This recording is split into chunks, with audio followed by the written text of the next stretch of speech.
to expand both remote learning, working from home, and opportunities like that are truly driven from COVID. We're moving as fast as we can regardless, but hopefully they'll give us some more time. Talking to John Paul, it's clear that he believes broadband is something that can transform a community and should be considered a public good.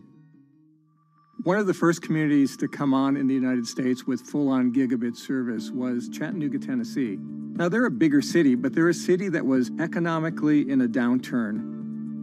In the last 15 years, the city of Chattanooga has turned around in an amazing way. It's a nexus for young people to move to. It's a place where technology happens. It's not just about logging on to Zoom, to connect with your colleagues who might be in New York City. It's also your ability as a small business, operating in the town of Nevada City or wherever it may be to, quickly upload your payroll documents or something onto the cloud, or to quickly, swipe a customer's credit card. There's just some really basic business functions and mechanics that I think people in big cities really take for granted, and that are just going to be a much bigger challenge for small business owners in rural areas.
Historically, the marginalized people, you call them as untouchables or Dalits, they have been kept away from the center of the knowledge.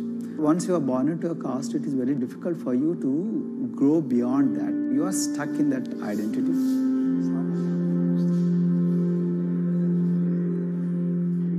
I think education is the best way of liberating them. So that's how I chose to work in education sector. The kind of education that we are giving to the marginalized people is going to change not just the fate of these communities in Telangana, but it is going to be the source of inspiration, source of hope for all the marginalized in this country.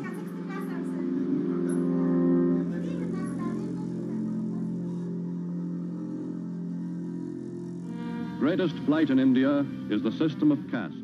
For generations of Indians, the social code known as the caste system has defined how people earn a living and whom they marry.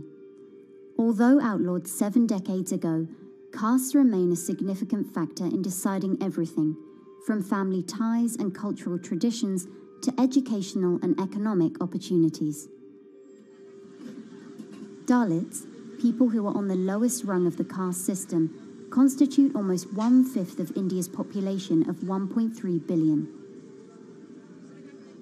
Not able to afford the high tuition of private schools, many are forced to attend government-funded institutions, which in the past have suffered from poor infrastructure, lower education standards, and high student-to-teacher ratios.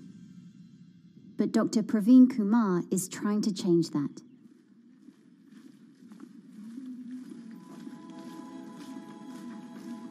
I am currently working as head of Telangana Social Welfare Residential Schools. So totally above 400 schools I manage. These are all residential schools for the students who are historically marginalized but talented and then poor. My friend also Of them, 60% are girls and then 40% are boys, because girls are more marginalized among the marginalized. Their voices are always suppressed. My approach to improve the conditions in the schools has been put your eyes and ears on the ground always. Talk to the parents, talk to the teachers, talk to the students, stay in the schools and then understand their problems, their challenges, both in classrooms and then the corridors and the dorms. Then go to the dining halls and see what kind of food they are eating, and then go to their homes and then what kind of food they are getting and what kind of challenges the parents have. One of the important changes that I brought in after I took over was to complete the transformation of mother tongue to English medium, because English medium, as I said, English is the language of emancipation, a language that connects you to the whole body of knowledge in the world. So we had to train a lot of teachers. Refer to the dictionary also, okay, and find out the new meanings. As well as described about. Hey, Richita, how are you? Hi, Sindhu. Fine, thank you. And how about you? I'm fine too. It's been a long time. Identity is extremely important. There is a scientific evidence to prove that your sense of identity is extremely crucial to your growth as a successful human being in your life. If you accept an identity which is very humiliating, which reminds you of very painful past, I think that identity will not help you to grow. I'm not saying that you should forget your past. I'm not saying that, but that should not be the bubble in which you must live always.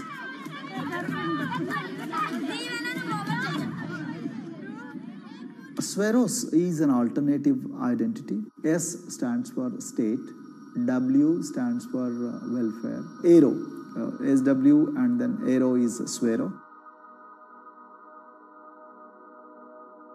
So the idea is your dreams have to be skybound.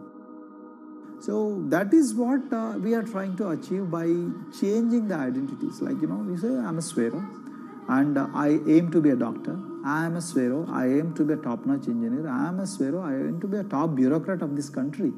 I'm a Swero, I want to be a very good actor or a musician in this world. So these are the positive images that are associated with the identity.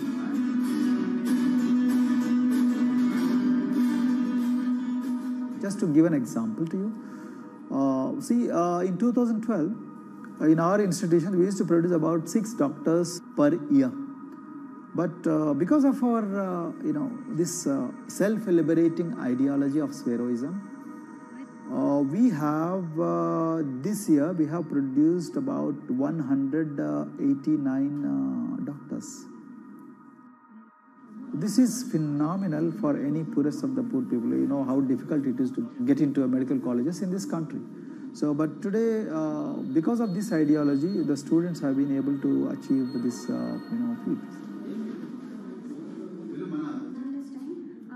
Pujita has been a farm laborer, and her parents themselves are agricultural laborers. And then this girl used to sell vegetables, but thanks to the residential education institutions, she came to the Gaulidoddi campus, and then she toiled very hard for 1 year, despite many problems. And today, I'm so happy to share with you that she has joined one of the prestigious medical colleges in the state of Telangana, Usmania Medical College, and then in future, she hopes to be a gynecologist. So this is the journey our children are hoping for. Similarly, the Mount Everest expedition. At Mount Everest expedition, we are very fortunate enough to place the youngest ever female in the history of this world on the peak of Mount Everest. How did this happen? It's all because of an ideology that helps you to liberate yourself.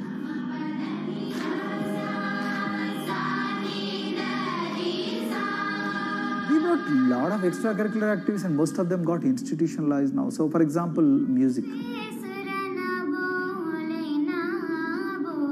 Similarly, the games. We have so many coaching academy. We have boxing academy, we have wrestling academy, we have handball academy. So we have, kabaddi, the traditional Indian sport. We have golf. We have introduced the golf also. Like golf is generally played by so-called rich people, but today even poorest of the poor people also are being trained in golf in our schools. Wow, brilliant. So our intention has been to give all 360 degrees, type of opportunities to the students, so that whoever is interested in whatever activity, they can go and then do it. Break the barriers, break the fence, at least mentally, because poor people have been programmed to be victims, programmed to be subjugated, programmed to be on the margins, always, programmed to feel inferior. We wanted to change on that. There are certain games which are exclusive to rich people. There are certain languages which are exclusive to middle class and upper middle class in this country. To put it in one word, the sole aim of introducing all these co-curricular activities is to break the stereotypes which are recklessly imposed on these people. Their stereotypes Dr. Kumar knows all too well. Born a Dalit, his grandparents were labourers and access to the village well was restricted. Dr. Kumar credits his parents' belief in the power of education with helping him realise his aspirations. He went on to join the Indian Police Service, attended Harvard University, and then began pursuing educational reforms back home. I attribute whatever I am today, it's to my mother primarily. They educated me in the village, although there were no good schools. So then I stayed in social welfare hostels, the hostels which are managed by government for the poorest of the poor kids. I passed with reasonably good grades. Then I went to university, and then I faced worst form of discrimination in the universities. Like there were in those days I'm talking about. So the bathrooms and the toilets were exclusively meant for scheduled castes and scheduled tribes. We used to fight discrimination on one hand, and then again try to excel in academics day in and day out. So that's how I came to education, because I deeply believe that education is the only important weapon that can really place the poorest of the poor people from a very victimhood orbit to a prosperous orbit. I think in future this is going to be a game changer for the marginalized in this country.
If you look at a thermal image of a city and then compare that to a map of vegetation, you'll find that where there's greenery, the temperature is lower.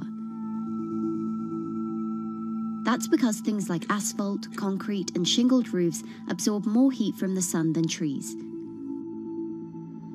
This is the urban heat island effect, and it accounts for higher temperatures in cities, often by several degrees compared with their surroundings. It's becoming a huge risk to human health as growing urban populations exacerbate the heating effects of climate change. Heat waves kill more people than any other extreme weather event, more than tornadoes, hurricanes, and even floods. That's why urban heat island mitigation strategies are being studied in Singapore by a group of researchers. The government-backed project called Cooling Singapore is now in the process of combining everything they've learned to create a digital tool that can help cities all over the world, starting with Singapore.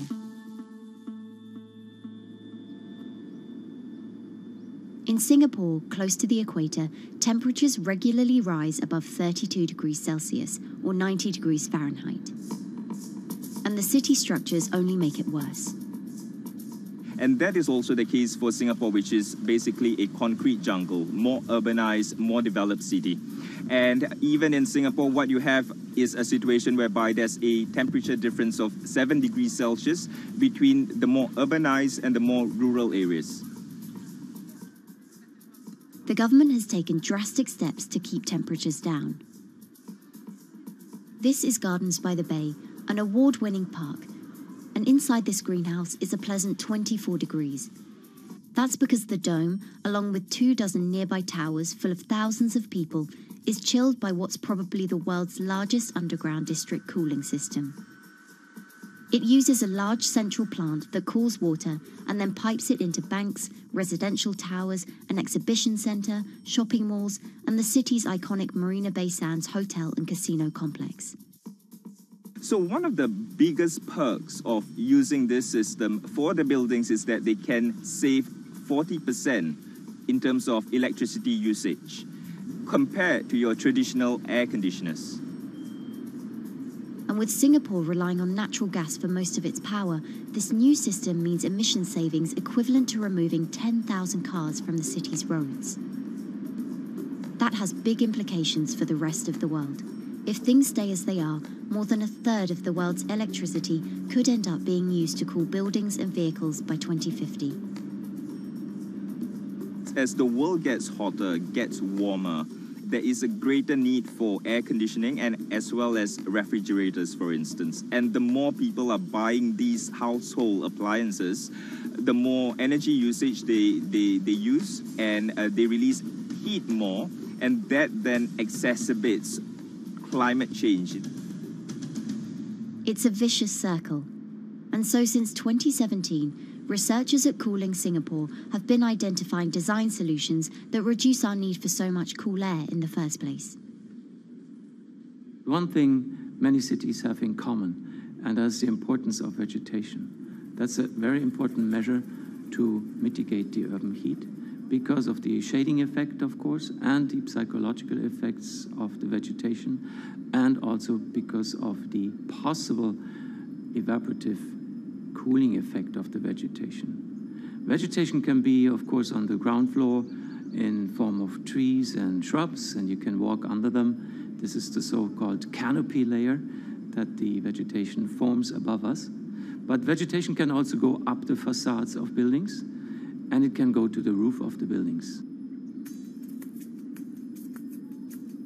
Luckily, Singapore has been striving for the garden city feel for quite some time.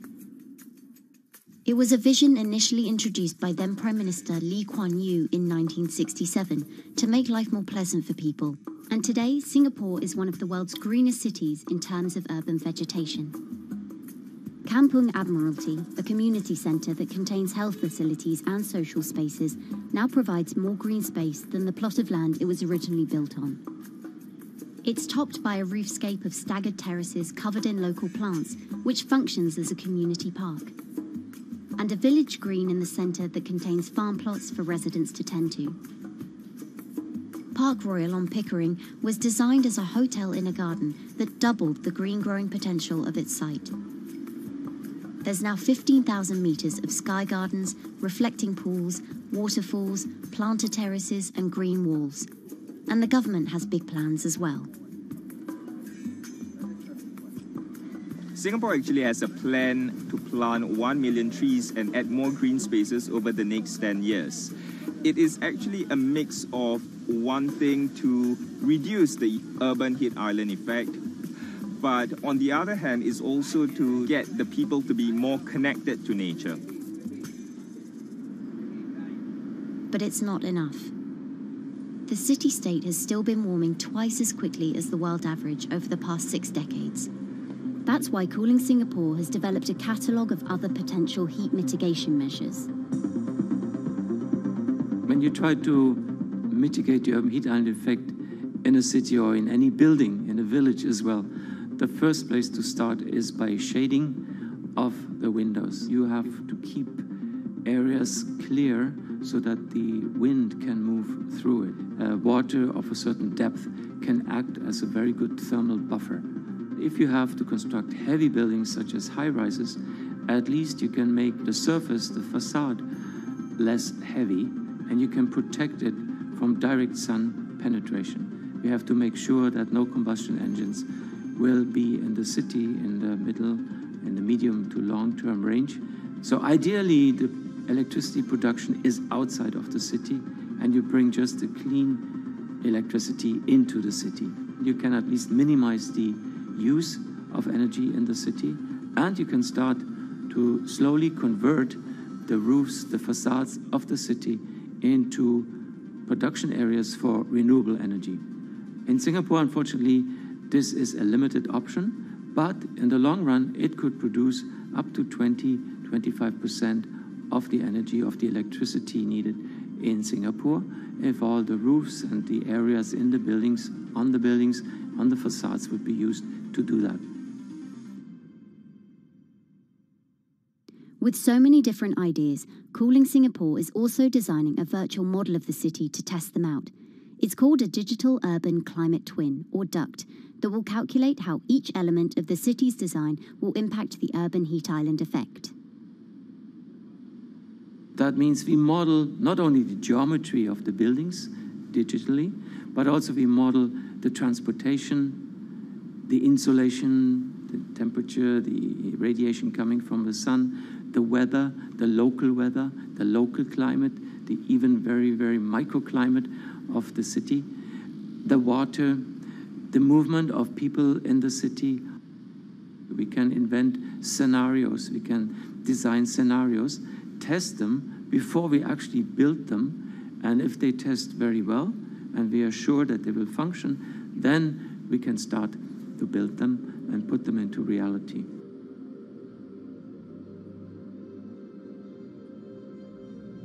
Singapore will be using this new tool to figure out which actions it should take next.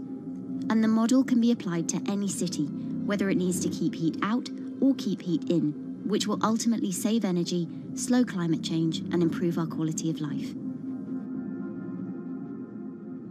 So this is something that Singapore will be able to export, maybe even together with its city development systems that it already has. Singapore is one of the very few cities in the world that really combine this scientific approach with a very well-established urban redesign and urban design approach. Through its agencies and the combination of its agencies, it has achieved a lot in the past.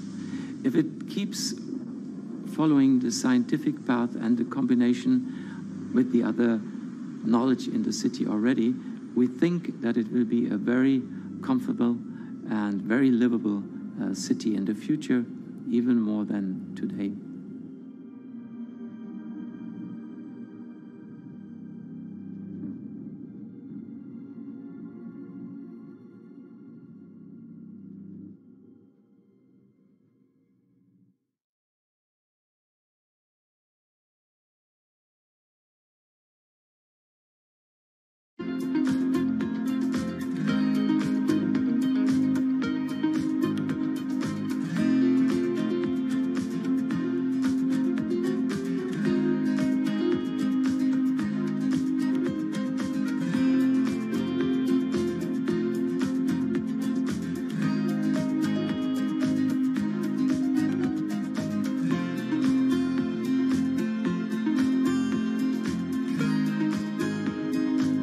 Times are tough. Jobs are scarce. It's risky to be outside and around others. Seems like there's very few ways to make extra money during a pandemic. So I guess I'll just hunker down and binge social media until this all blows over. Wait, don't these people make money? How do these people make money?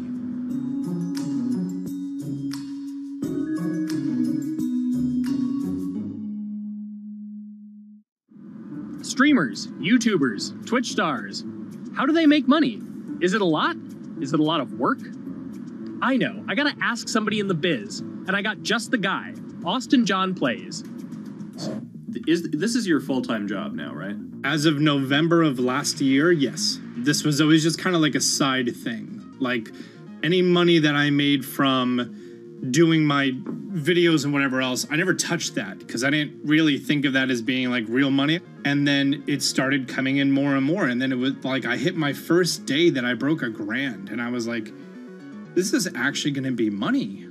How did the YouTube channel come to be? When the game Pokemon Sun and Moon came out for the 3DS, there was like things that I learned about the game, and then I wanted to just share that information with people. And at the time, I didn't have any way to capture a screen or anything, so I found like generic footage, and I kind of put it all together with so much editing. And that video got 6 views. And then 2 days later, I made another one, and that one got 12 views. And then I just started pumping out more and more content, and people were like, this guy knows what he's talking about. It really just started building on top of itself, and then it was like, my channel really focuses on tips and tricks. So I play a straight 18 hours, and I'll finish the game or get to about the 40-hour mark, and then I'll make my first video. While I'm going through, I have a giant notepad and just scribbles everywhere, and I make these notes of like the things that stumped me, so I know the things that may stump other people. What do you need to think about if you're building your YouTube channel? 1, you need to do something that you're passionate about. Not that you like, not that you think you're going to make money on, something you're passionate about. The other thing is something that other people are passionate about. It holds a special place to them. And third is, it needs to be something that people are going to seek out information on. In order to enter into the marketplace, you either need to be better than everyone else, you either need to be faster than everyone else, or you need to be more accessible than everyone else. And you can't be more accessible because it's already on the platform. Granted, if you understand how the algorithm works, which is very similar to Google Analytics, then yeah, you can have a little bit of a head start. But if you're not doing it faster, and if you're not doing it better than everyone else, then why should anyone watch your channel? So my income as a YouTuber kind of breaks down to 3 different ways. 1, which is the bulk of it, which is ad revenue. Whenever you go and you watch a video and then there's an ad and then you wait 5 seconds and you hit the bottom right corner and then you go on to the next video, or a non-skippable ad, or the video starts immediately, you get the little banner ad at the bottom, or if you scroll down from the video, the first thing that shows there is an ad. Those are the 4 different types of ads that can appear on every single YouTube video. And all of them pay a certain amount. It varies on lots of things, like the country of the person who posts it, the country of the person who watches it, the time of year, where you are in the quarter, if there's anything going on with a reduction in ad revenue. Like, great example, COVID-19, companies weren't spending as much on advertising. So because of that, CPM went down. CPM stands for click per thousand. I'm using the Roman numeral for 1,000. And that means that for every 1,000 views, you get a certain amount of money. Now, on low ads, when I first started off, my CPM was 30 cents. So every 1,000 views, I made 30 cents. But then once I signed with an MCN and I started making more quality content and more engaging content, some of my better videos and certain times of the year, I can see CPMs as high as $12 to $14. And there's a big fluctuation between, you know, if I post a video when there's no ads being spent, like January and February, that's the reason a lot of your favorite YouTubers and also TV shows don't post new videos in that time of year, because ad rates are down. Why are they going to make content then? Instead, you're recording and you're bulking up for when ad revenue is higher. The second way that a YouTuber makes income is support, crowdfunding, things like that. When I first started off, Patreon was really the only option, but then they started rolling out supporters and members for YouTube channels. So whenever I have a live stream, you can click a button and then you can become a member, and then you get special icons next to your name. I believe they're called badges. Or on any video, you can hit the join button, and that helps support the channel. And then the third aspect of that would be merch. And for me, my merch has been somewhat basic. In fact, I'm wearing one of my t-shirts from last year right now. You have to endure the times that your first video gets 6 views, that you post it on Reddit and they say, shut up, and then an auto mod bans you. You have to go through that, because until you go through that, and you discover why you're doing it, you're not doing it for other people, you're doing it for yourself. If you're not loving what you do, then it's not worth it. Huh. So make a channel about something that I'm passionate about. Oh, sweet. I guess I can make the channel about that.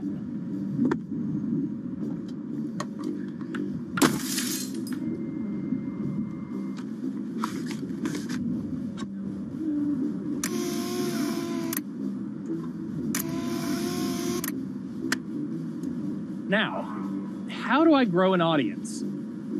How do I get popular? It's all about diversification, right? You have to have a massive Twitter following. You have to have a massive Instagram following. You have to have a massive YouTube following.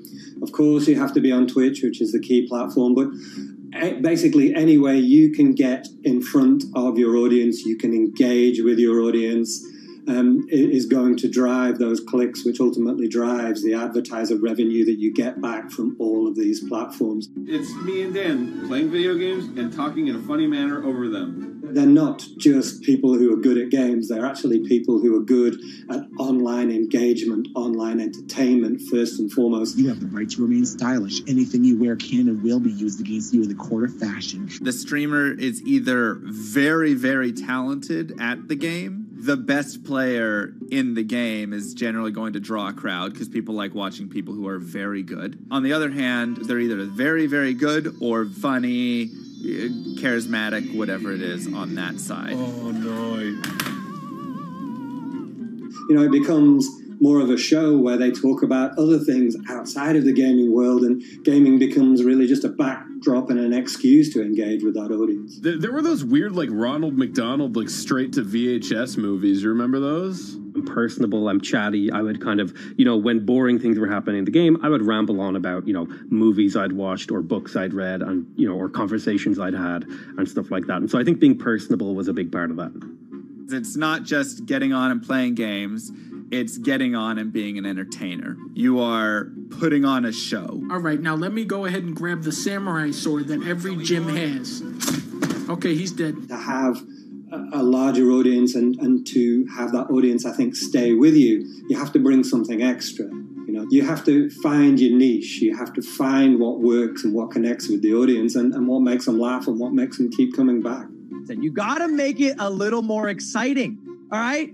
Throw in a hanging bishop. Have everybody in suspense for a moment. I think the real most important thing is to just get used to being on camera. Like in any sort of performance thing, is get used to talking on camera. You know, my first few videos were terrible, but because I sat down and did it for 6 to 8 hours a day, I just got used to talking and I got over that uncomfortable hump. If you go into Twitch purely with the expectation that you're going to make money, make a job out of it, have all this growth, and it's going to be great, you're probably going to burn out prior to getting to that point because there's very little payoff for a long time, right? Like multiple years generally before you really start to see a payoff. And so, you know, those first few times you're streaming, nobody is there. One person shows up every 30 minutes, says hi, maybe, and leaves, right? Like, it's very discouraging, I think, for a lot of people. And so you have to be there just loving it. You have to love talking to yourself when nobody is around. You have to love just the game that you're playing, all of that stuff, because it takes a while. And I think a majority of people burn out prior to getting to the, like, profitable point of it. And there you have it. My very own YouTube, Twitch, Discord, and streaming channels all ready to go live. It's a veritable social media ecosystem just on the verge of thriving. So, don't forget to smash like and subscribe, and visit my Patreon for perks. Also, go to my merch page. And one last thing, stay cool, my friends.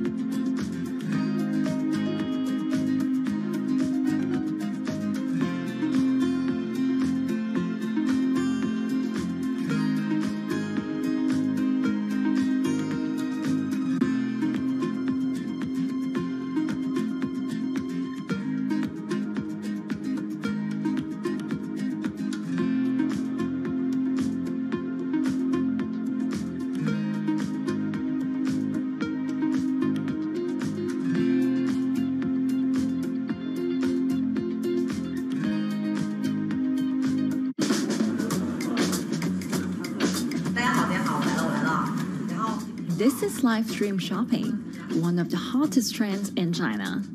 Every night, tens of millions of people watch live shows hosted by influencers like Via and buy the products they recommend. On e-commerce and social apps like Taobao and Douyin, the sister app of TikTok. 我觉得已经改变了大家的购物的方式。其实各种各样的产品，哪怕你不买，你也可以来看。当然，你看了，你就有可能会买。It's not about, only shopping. It's about the experience. It's about having fun. You got to see 3D. You got to see in some kind of action. It's almost like a theater act. The internet craze has taken over China. By the end of 2020, the country had almost 400 million live stream shopping users. China's live stream e-commerce market has also grown dramatically, with an estimated value of $161 billion in 2020. It's becoming popular outside China as well.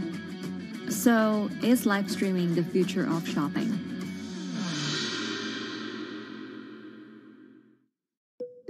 Live streaming is not a new thing. In China, it started in 2015 with the rollout of 4G.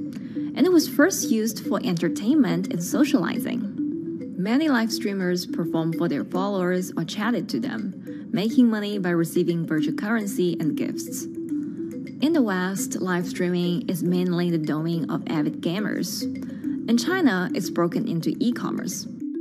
China actually has a very big e-commerce empire, so it uses these super apps, what we call that you have payment, you have search of information, you have recommendation system, and you have huge amount of goods available on the platform, and as well as a lot of consumers. So with this advantage, they merge these features of live streaming to make the influencers actually sell goods. Here is a perfect choice. Nice neutrals, beautiful print, nothing overwhelming, and the warmth and comfort of flannel. This is item. Traditional TV shopping involves a one-way direction, whereby a host introduces a product, demonstrates certain things, and say, call this number or something. But live stream shopping is live. That in itself is a very, very big difference. It causes different psychology. And live stream shopping is a very entertaining way of actually engaging someone else. When you shop, actually, this live streaming video will continue. It will minimize into a corner, and you can buy the items and pay all on the same app. And after that, the live streaming screen will just enlarge by itself, and the promoter will come back to screen.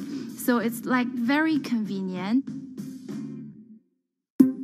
Taobao, one of China's biggest e-commerce platforms owned by tech giant Alibaba, added a live streaming function in early 2016. In the following years, other e-commerce and social platforms like JD and Douyin also integrated this feature. 开头的时候还是有很多的挑战的，对画面的这个流畅，然后是否能够很真实的去还原商品，它其实在这个上面是有很高的这个门槛跟技术的这个卡口在的。不管是我们的这个用户的接受度，还是商家的这个上手的这个难度都很高，但是这几年下来，基本上难点在不断被突破的。Over $70 billion worth of goods was sold via live stream on Taobao in the year through March 2021. Latest surveys show that over 60% of live stream users in China were watching shopping shows, and over 65% of them shopped at least once via live stream. In 2020, live stream shopping got a huge boost during the pandemic, when millions of people were in lockdown and many retailers were pushed online. People, during the lockdown, felt like there's a need for more social interactions. This live platform creates an interesting kind of environment that gives people the sense that I'm actually interacting with you. And then live stream shopping brings in a lot more variety of things that people could buy and satisfy, the sense of losing control, especially during the pandemic. At the heart of this craze are the top influencers who have tens of millions of followers and sell products worth millions of dollars every night.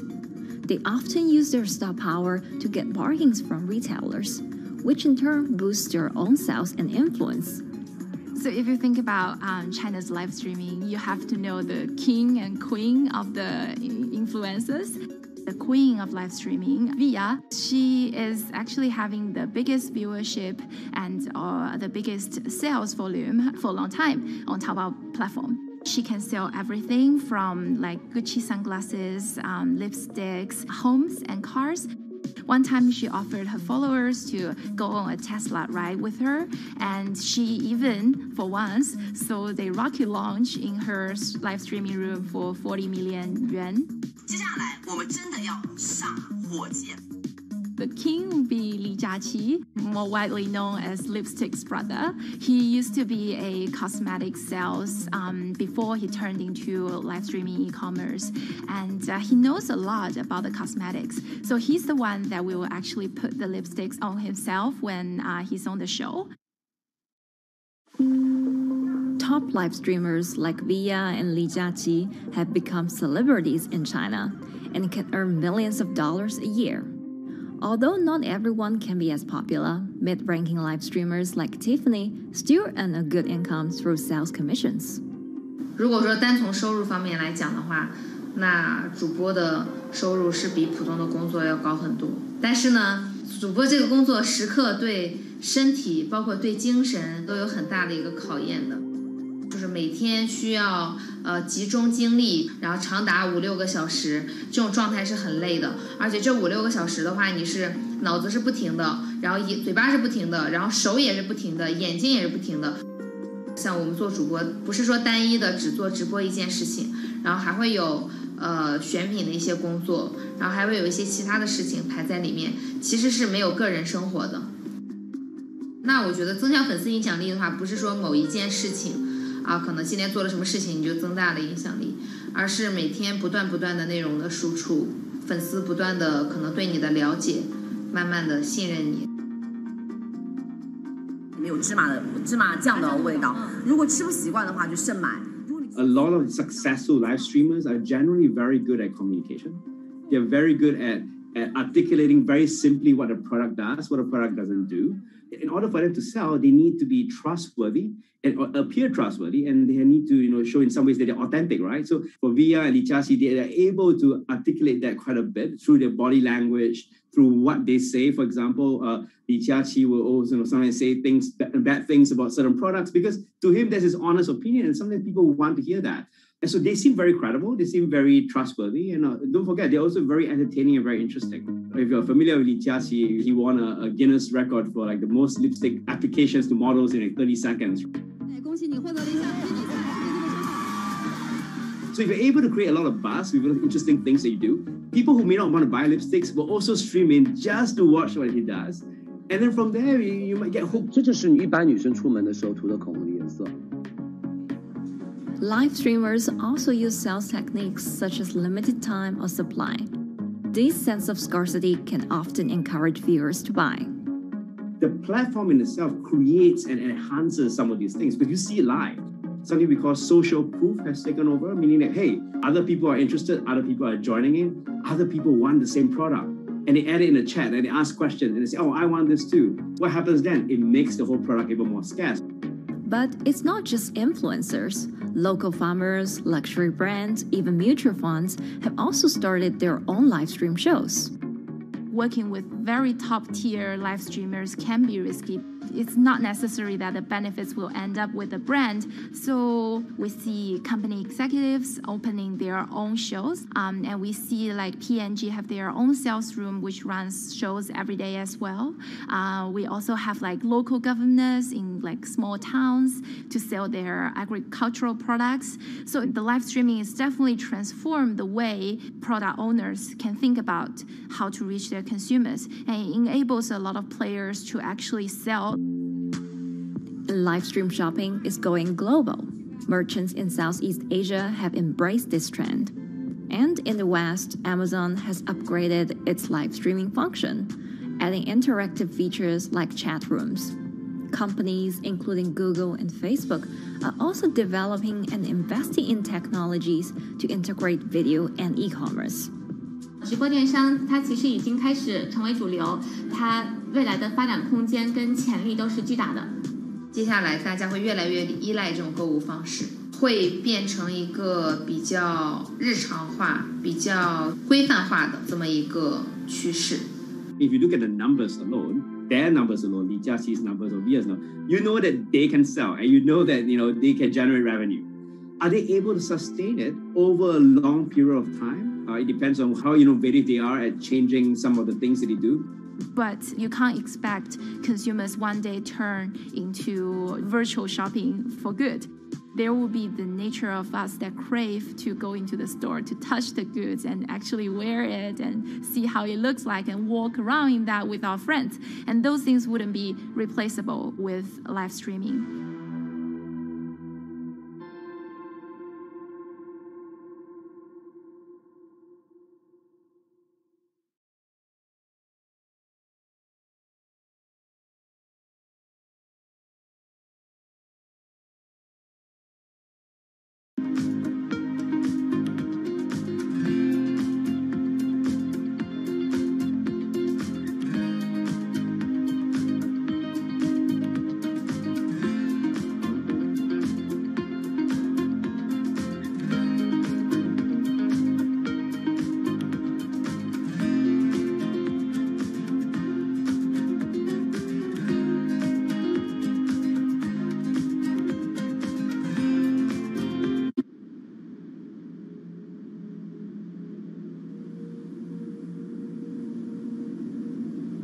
You could imagine that the oceans are actually the largest battery.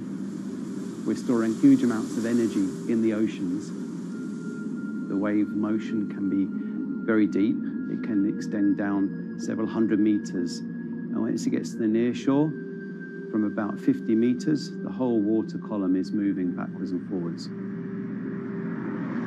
As we search for ways to reduce our reliance on fossil fuels, some are looking to a largely untapped potential source of renewable energy. In theory, waves off the coast of the United States alone could generate over 2 trillion kilowatt hours of electricity a year, enough to power more than half of the country. Waves intensify and subside not as quickly as the wind, and that means that it can produce a smoother power generation curve. One of the potential advantages of wave energy is that it could act as a complementary source of power compared to other renewables on the grid if it were to be scaled up to commercial scale.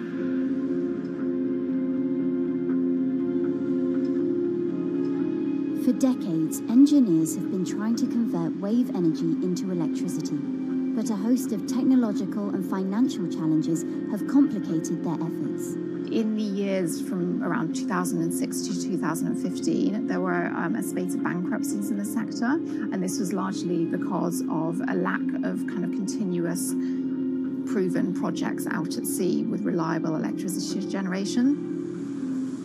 Since then, companies have been trying to develop the technologies at a steadier pace and with a smaller cash burn.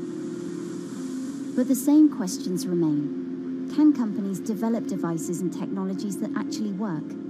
Is wave energy just a novelty or something that can become a major renewable energy source?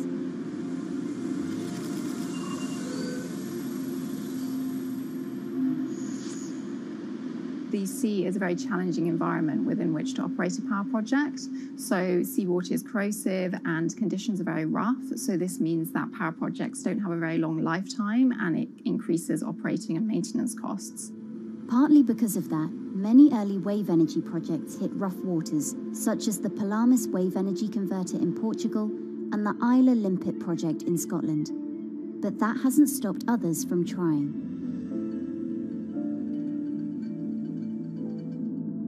Companies are focused on testing projects out at sea, proving their durability, trying to raise capital and bring down cost.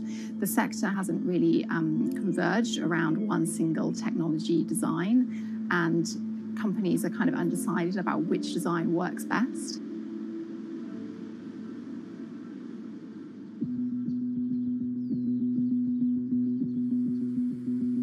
Finland-based AW Energy is a veteran in the sector.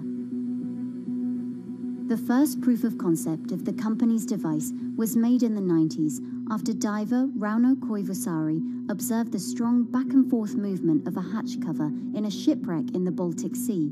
the waves are generated far from the coastline. So the wind blows on the surface of the water, causing the water particles to rotate.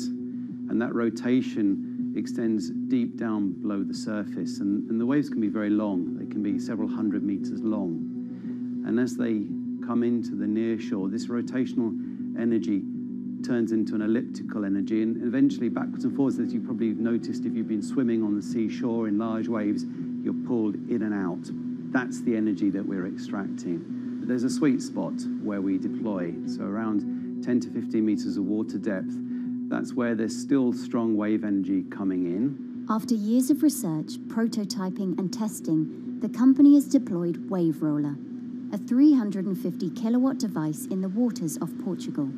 Wave Roller has an 18-meter wide and 10-meter high steel panel fixed to the seabed via a floatable foundation. The panel moves back and forth with the waves, capturing the energy. It's submerged in the depth of 15 meters, so it's protected from the extreme waves. We generate electricity by capturing the movement with hydraulic circuitry in a machine room underneath the surface. That hydraulic energy we turn to electricity with hydraulic accumulators and hydraulic motors, and also a generator.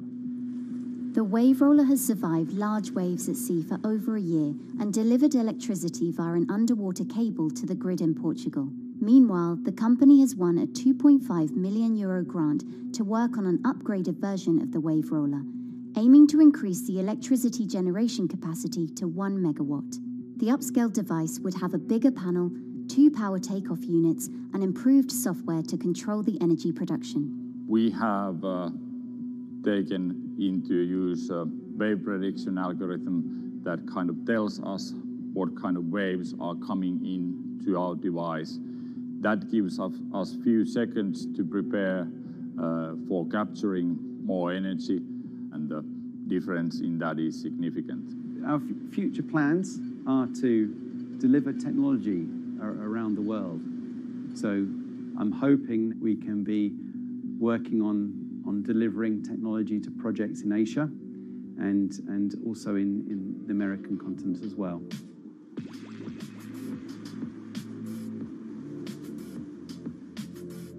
Meanwhile, Israeli company Eco Wave Power is taking a different approach to capturing the power of the ocean. For the company's founder, Inna Braverman, developing new sources of renewable energy is a personal mission. I was born in Ukraine in 1986, and 2 weeks after I was born, the Chernobyl nuclear reactor exploded, causing the largest in history nuclear disaster. I was one of the babies that got hurt from the negative effects of such explosion. I had a respiratory arrest and a clinical death. Luckily, my mother, a nurse, approached my crib on time and gave me a mouth-to-mouth resuscitation, which saved my life. I got a second chance in life and decided to do something good with it. Growing up, Inna wanted to be a politician to positively change the world. After working as a translator at a renewable energy company, she decided to change paths. Solar and wind energy were fully commercialized. There were a lot of amazing technologies implemented everywhere. I saw that wave energy, although it's an immense source of electricity, the biggest companies in the world are trying to develop wave energy with no success. And there was kind of a race going on in the world of who is the company that is going to develop a viable wave energy solution first. In 2011, the then 24-year-old Inna co-founded Eco Wave Power. Instead of installing devices offshore, the company's devices are attached to existing breakwaters, jetties, and piers. Our technology is very cost efficient, especially in comparison to the offshore technologies, because we don't need any ships, divers, underwater mooring, or cables. We install on existing man-made structures, and all our expensive equipment, the generator, the hydraulic conversion unit, the automation, is located on land just like a regular power station. This is the EcoWave Power conversion unit that has been operating in Jaffa Port since 2014 until 2020. Here you can see how the technology works. Basically, the floaters are going up and down and pushing the hydro cylinders, which transmit biodegradable fluid into land-located accumulators. A pressure is being built, the higher the waves, the higher the pressure, which is used to turn the hydromotor, which is turning the generators. The whole system is controlled by a smart automation system, which you can see right here. And in case of upcoming storms, the system automatically raises the floater above the water level and keeps them in the upward position until the storm passes. The company has been operating a 100-kilowatt grid-connected device in Gibraltar since 2016, which is enough to power 100 households. Currently, Ina and her team are working on another 100-kilowatt project at the port of Jaffa in Tel Aviv. The project will be also the first time in the history of Israel that wave energy will officially connect to the electrical grid. And our goal going forward is to expand it to all suitable breakwaters in the city of Tel Aviv and to supply a significant part of the city's electricity needs. Today, engineers and entrepreneurs are still trying to crack wave energy. Globally, only a few hundred kilowatts of wave energy are deployed, compared with gigawatts of offshore wind. But the field has come a long way in recent years, and with the right engineering solutions, this new power source could eventually become competitive with more mature renewables like solar and wind. I would have a lot more confidence in the success of wave energy companies today as opposed to like 20 years ago. But in the next few years, or maybe the next couple of decades, it will be more likely to be used in remote locations like islands that are otherwise dependent on expensive diesel power, or out at sea on gas decommissioning rigs, or for powering underwater autonomous vehicles. So definitely, wave energy can compete with other renewable energy sources, but I personally believe that this is not a competition. In order to have a 100% renewable energy friendly world, we need all renewable energy sources to work together.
Who are all these people from?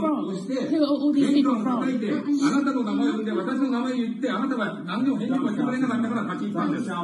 So can you please tell me? I'm not going to... please wait. You know, I've covered a lot of companies. I've covered a lot of Machiavellian companies where, you know, people play rough. I don't think I've ever seen anything on the scale of Nissan. He is making you, but you're out from this side. I mean, it's corrupt. The system is... One of the most dramatic elements was Ravinder Pasi's home being raided by court officials in Yokohama. You scared my wife. You scared my children. I worked in Nissan for 16 years. So Rav Pasi's journey into the darkest recesses of the Japanese corporate world started when he was the general counsel, the highest corporate lawyer position in the company. In the past few minutes, Nissan has revealed that its chairman has been arrested after allegations of serious misconduct. He was tasked with investigating Carlos Ghosn. And he was told, conduct an internal investigation and get to the heart of the matter. And then along the way, he started to notice serious conflicts of interest. He is one of the few people who knows an extreme amount of detail regarding the alleged crimes by Carlos Ghosn, and he's now ready to tell his own story on the record about some of the events that happened.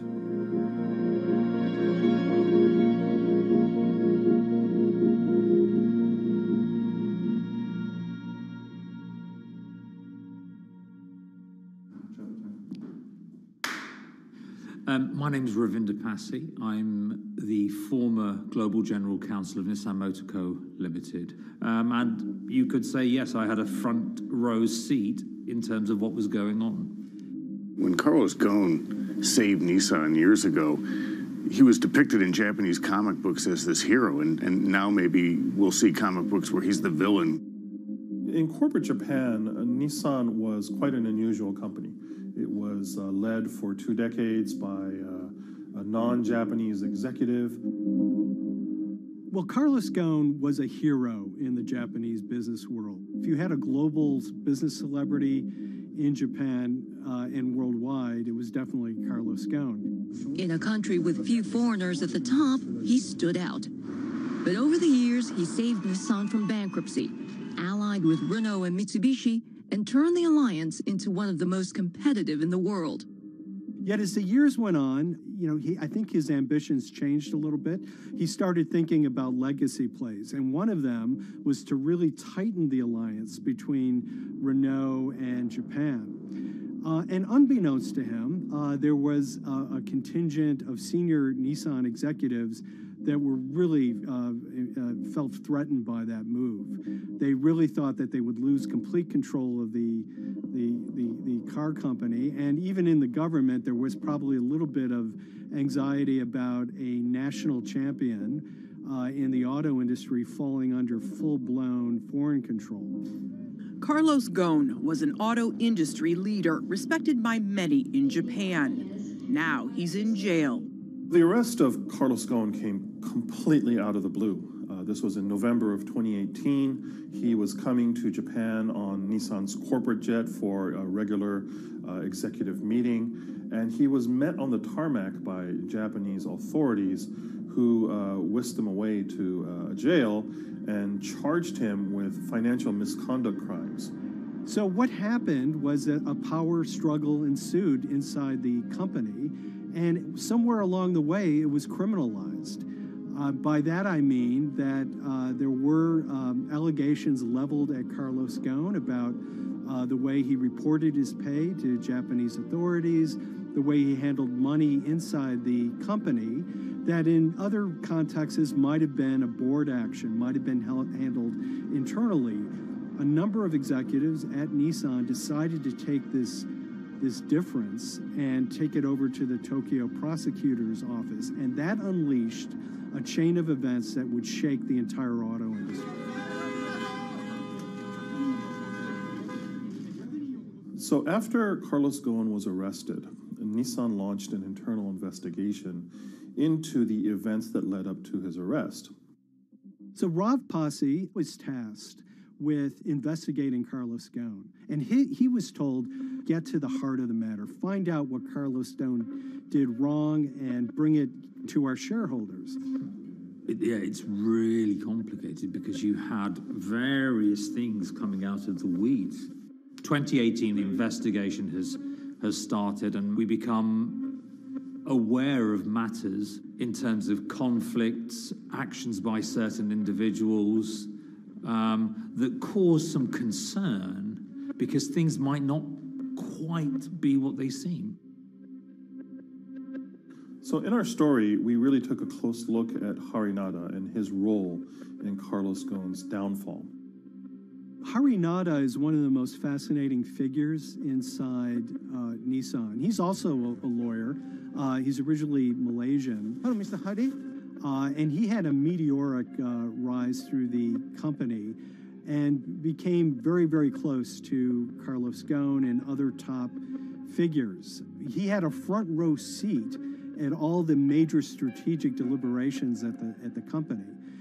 And when he discovered that Carlos Ghosn, as his final legacy play, was going to tighten the relationship between Renault and Nissan, he made a decision to go against Carlos Ghosn. And he became one of the key figures that decided that Carlos Ghosn had to go.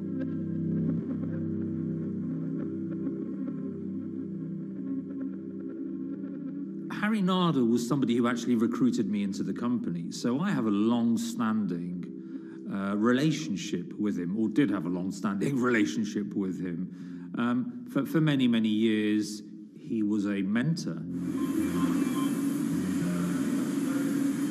I had doubts about the credibility of the process right at the start.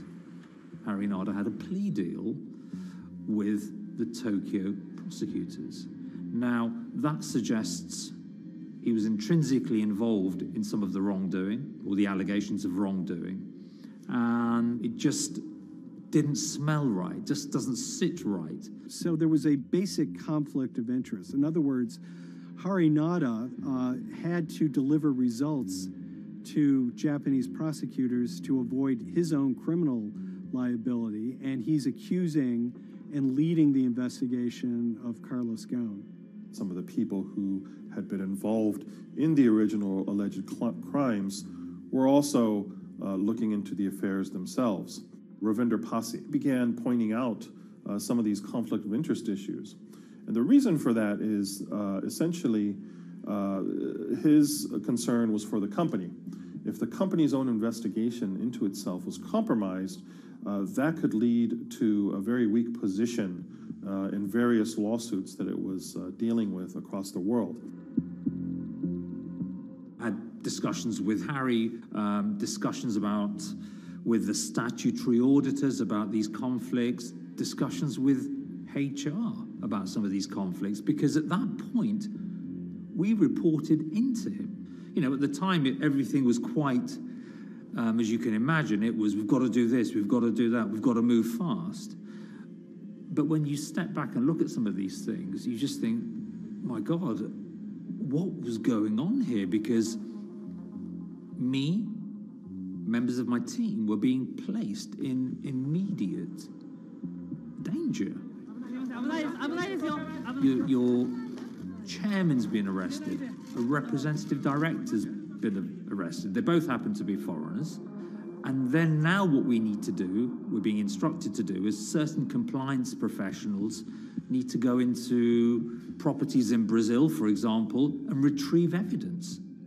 They've got to do it very carefully, because if they don't do it carefully, they're going to get convicted of criminal activities. And likewise, when a team of lawyers were commissioned to go to Lebanon, I mean, one of my immediate concerns was, why are lawyers from Nissan being sent to go to Lebanon to retrieve evidence? These are just lawyers, they're corporate lawyers from Nissan. You had revelations that a number of executives had benefited from share appreciation rights when they shouldn't have. I mean, you know, substantive amounts of money being taken by these guys when they weren't entitled to take them. And you do think, yes, how is this going to look later on? It's going to look quite concerning. So that triggered, for me, the sort of assessment that, well, I'm going to have to do something, because up until this point, I haven't put down on paper these conflicts and these issues.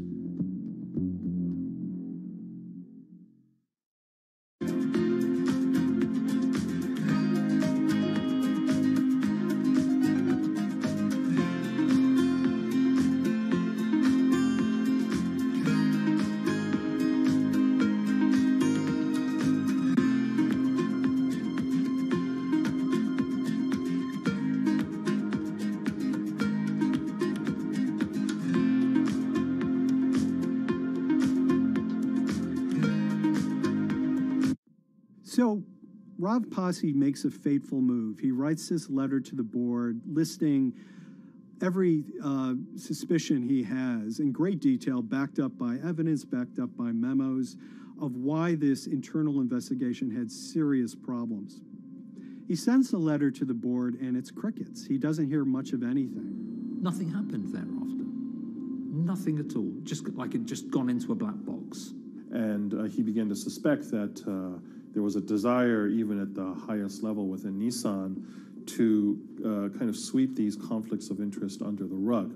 Unfortunately for me, I think, again, with hindsight, people must have thought that this is the nail that's sticking out, and we can't have this. Within 3 days of me submitting that to the board of directors, that letter to the independent board of directors, I was removed from the Goan Executive Conduct Matters. I was then told that I could not attend board meetings anymore. And up until that point, I had attended every single board meeting. I was then also told that after 8 years of being in Japan, I'd be going back to the UK. It eventually transpired that I'd be the VP of Projects and Transformation, managing a team of 3. So you can imagine what this feels like at this stage. Almost an arbitrary removal from Japan, where I've lived for 8 years, had 3 children there, my family has grown up, and we've been settled there, having a few months earlier been promoted to vice president at a global level, to being almost demoted. So Pasi was essentially being reassigned to get him as far away from the internal investigation as possible, and also to a certain extent in retaliation to some of the issues that he brought up regarding the internal investigation and Harinada. What happened to Rav Pasi can be seen as a series of corporate humiliations. I mean, first of all, his immediate responsibilities were taken away from him. Eventually, he lost, the coveted general counsel title. But it didn't stop there. Toward the end of his stay in Japan, Rav and his wife were convinced that they were being followed. During that period, I'd noticed that whilst driving my car, I'd have other cars following me. First time I noticed this was around mid-March, and I was driving, I can't remember where I was going, but this grey van, small van, just literally started following me. And I noticed that there was somebody in the car taking pictures. And lo and behold, we were absolutely being followed either by people on foot or other individuals, 2 or 3, normally 2 burly men in a car, different cars at different times, following us around. They were following the family as well. And, given I'd seen the Nissan security department behave in a very, very egregious manner with others in terms of following and surveilling, I was very concerned as to what they were doing and who they were giving this information to. Because if they're giving this information to the authorities, you do think, why? What's going on here? I mean, this is just not normal behavior. And this all culminated in a rather dramatic event in the middle of 2020. Who are you people? Where Nissan had hired a legal team and had obtained an unusual court order from the district court in Yokohama to basically do a search of his home and seizure of his corporate laptop and phone and other documents. If you don't let us in now, we have to break this key. So it's a pretty extreme way to treat someone who'd spent 16 years at the company. These people have all come in. We don't really know who they are, apart from the fact that I've been shown a badge that says the Yokohama Court. And they're here to recover a laptop and a mobile phone. It was even more weird because I'd highlighted to the directors that certain Nissan executives were trying to recover this laptop and this phone whilst I was still in Japan. And I was very concerned because it had evidence on there that related to misconduct matters and other forms of inappropriate conduct. It was just another form of intimidation, another form of harassment, forcing me almost to leave the company and the country. Because once they'd retained and obtained these items, we were still followed, which, again, I just couldn't understand. What is the point of doing that? You know, this isn't a car company. This is not the KGB.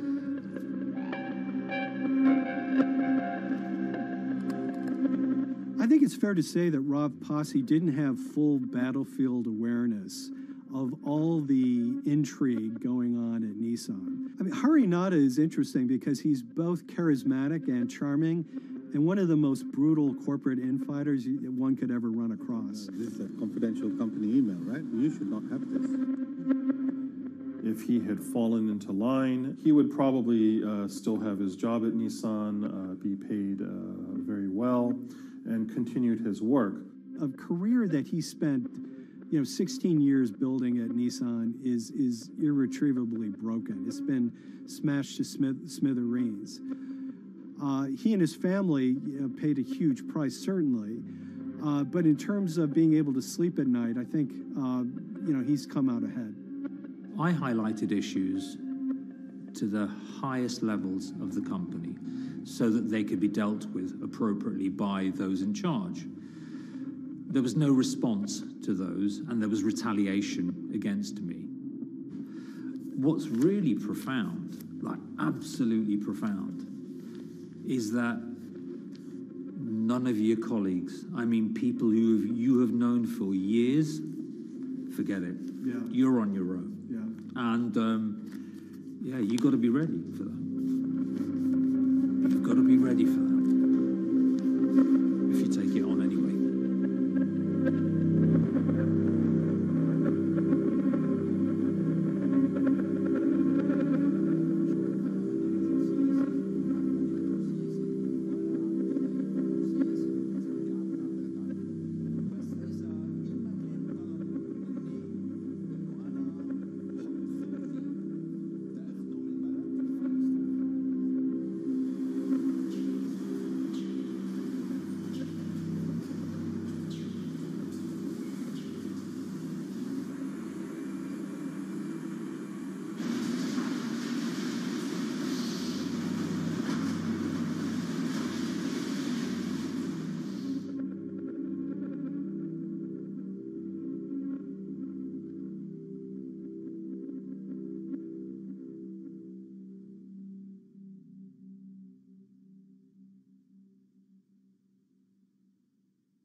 This is the awful truth.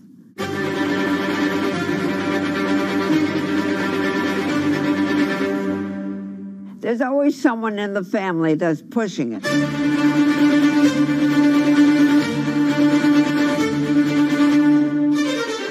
This lady does not deserve to be taken advantage of, especially at your age with your own grandchild. Yeah. My grandma is having to sue them. I'm testifying against them. Nobody's talking. They're one floor below right now. I get afraid to go on the elevator. It's sad that it had to devolve to this. It's like a soap opera to me. It's a very sad thing. It's a family feud. A family feud. Here's a family that, on paper, you would think has the wealth that so many people seek, yet at the end of the day, it seemed to sort of rip everybody apart.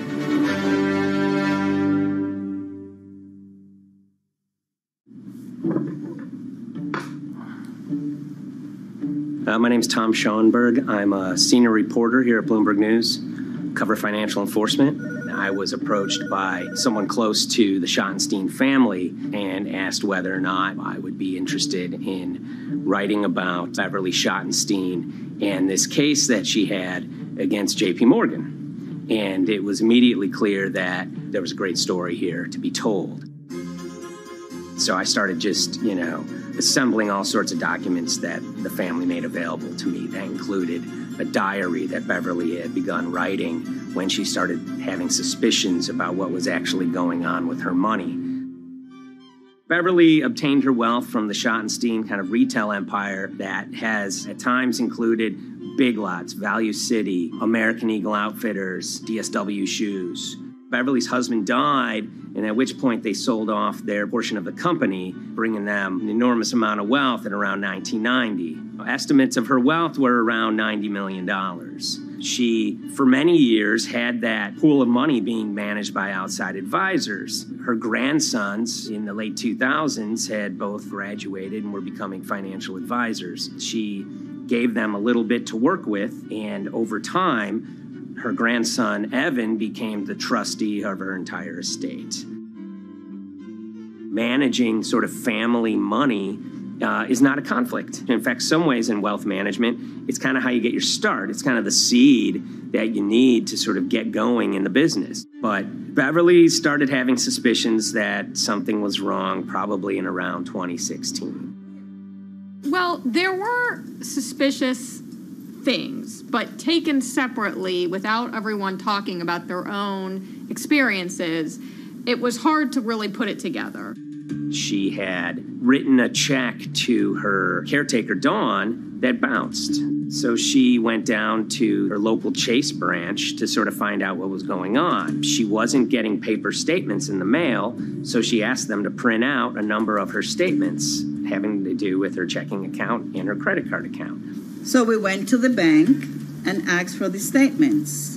And she got a whole year and going through all of them, page by page by page. And it was there she saw all sorts of charges that she said she didn't authorize or didn't know about. I was becoming very, very suspicious. I was starting to look in the money part, and that's what bothered me more when I saw that money was going. And I was not a big spender.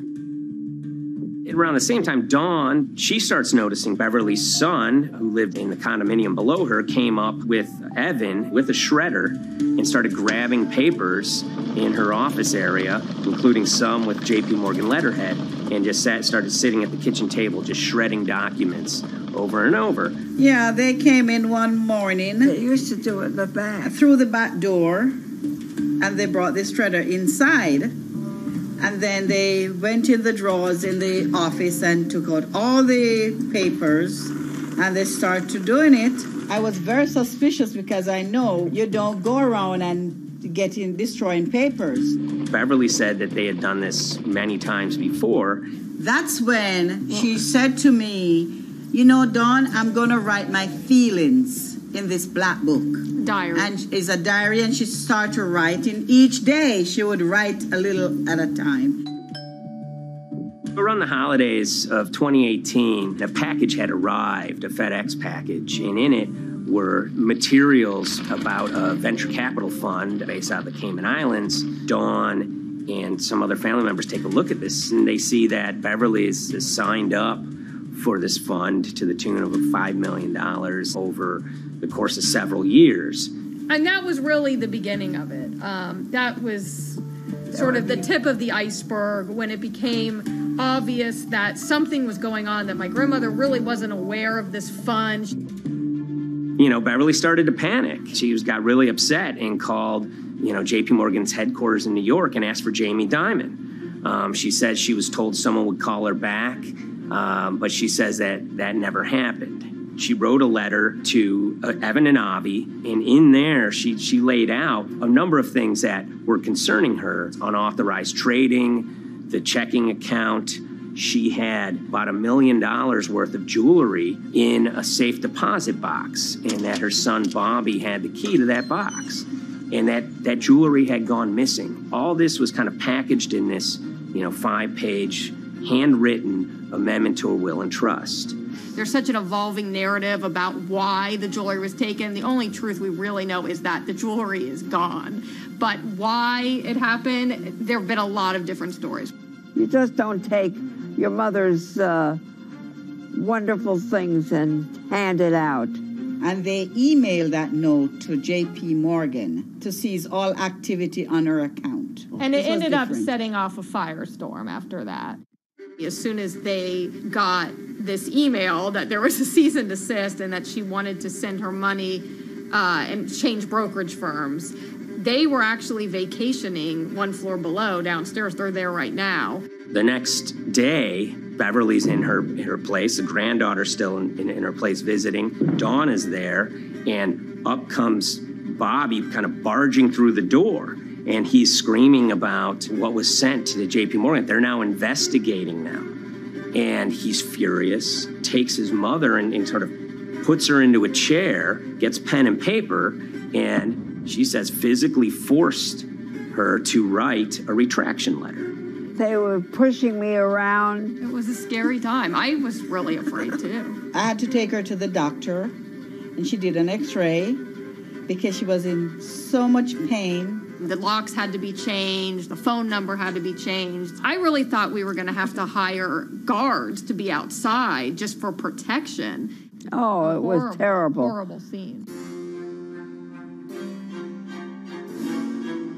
Beverly brought her case before the Financial Industry Regulatory Authorities, usually known as FINRA. It took several months of hearings. She sees all sorts of transactions that's going on, hundreds of them that she claims that she never knew about, never authorized, but yet were logged in JP Morgan's files as having been direct requests from her.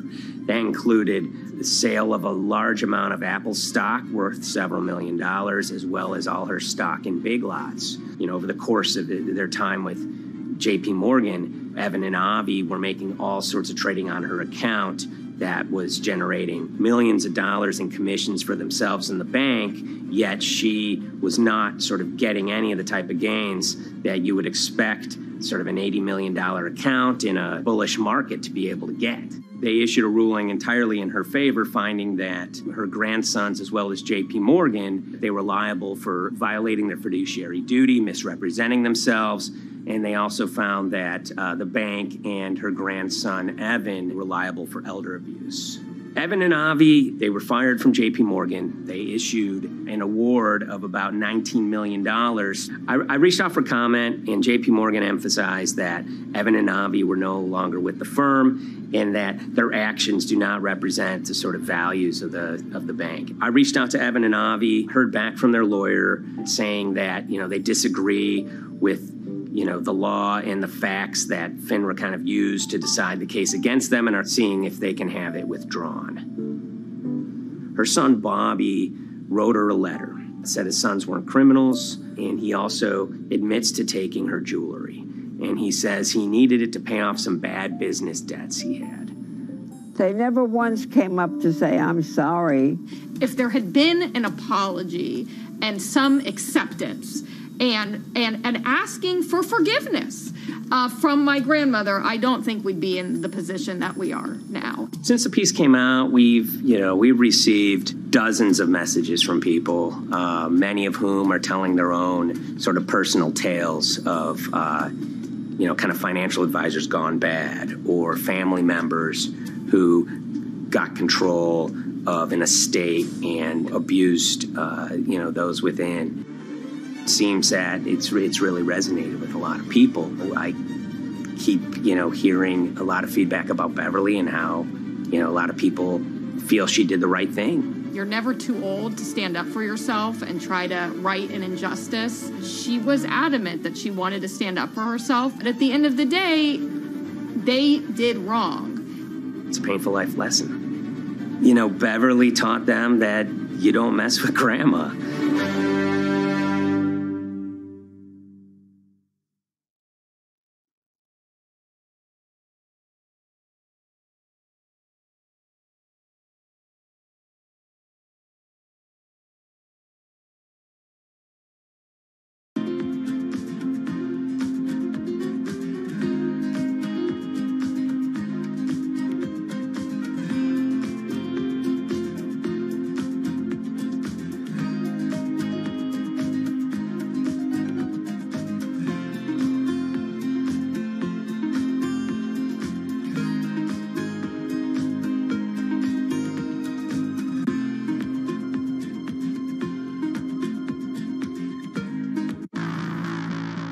On April 20th, oil markets did something they never had before, and they crashed, went into negative territory and closed the day at minus $40. Meanwhile, in a place called Thaden Boyce in Essex, a group of 9 traders, led by a guy called Cuddles, made $660 million over the course of a couple of hours. The price of oil has collapsed to a record low. We've never really seen anything like it. WTI this morning down more than 35%. People maybe wouldn't have been so surprised if the oil price had fallen to zero, but the oil price went to minus 38. It went far lower than anyone had expected. And so lots of people in the market were saying, well, hang on, something else is going on here. A couple of months later, I started to get wind through a kind of network of sources that a tiny firm in the outskirts of London had made a huge amount of money that day and potentially had some part to play in what happened. The information we got was that 9 traders at Vega Capital London had made in the region of $660 million in one day. As a group, I think they made as much money in one day as Apple makes from its international sales in one day. I mean, it's an insane sum of money. Did they pull off a fantastic trade? Did they predict the way the market was moving and get it absolutely right? Or was there something else going on, and had they actually done something that breached market rules in a bid to sort of push the market? And that investigation is ongoing.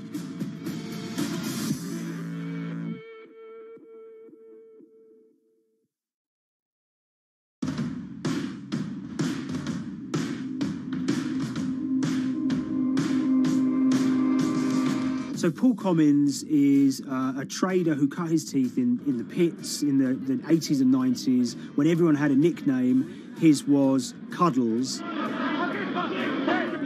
If you can imagine, that was a very sort of cutthroat type of world where people are doing, you know, hundreds of thousands and millions of dollar trades by shouting at each other, giving hand signals, and then sort of scrawling on scraps of paper. The culture of the trading pits in London was very influenced by the working class guys who became traders there. They weren't like the city bankers that had gone before them. They weren't usually Oxford or Cambridge.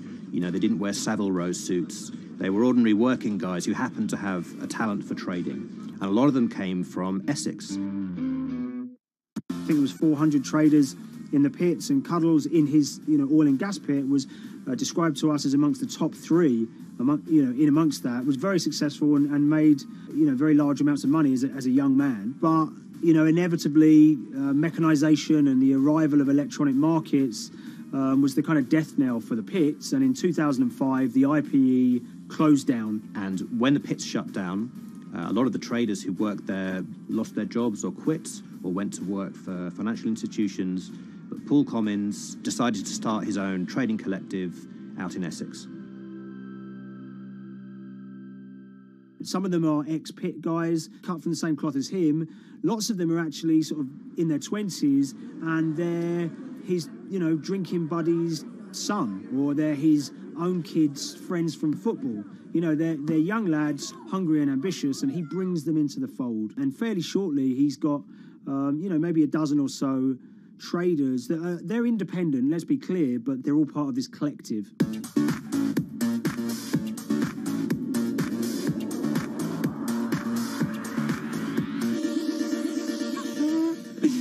Yeah, I'll let Liam deal with Essex. I am from Essex, so I feel like I'm free to, to get into this. Sweet, as they say. If you were to ask someone in Britain how they would imagine a kind of Essex person, they would see someone who's maybe slightly flamboyant, with a sort of Cockney accent, a sort of Guy Ritchie-style accent. Not afraid to splash the cash, but it's probably pretty bright and has done well for themselves. Don't even make sense, does it? But, these guys, they drove around very nice Rolls Royces and Bentleys. They went to places like Marbella on holiday.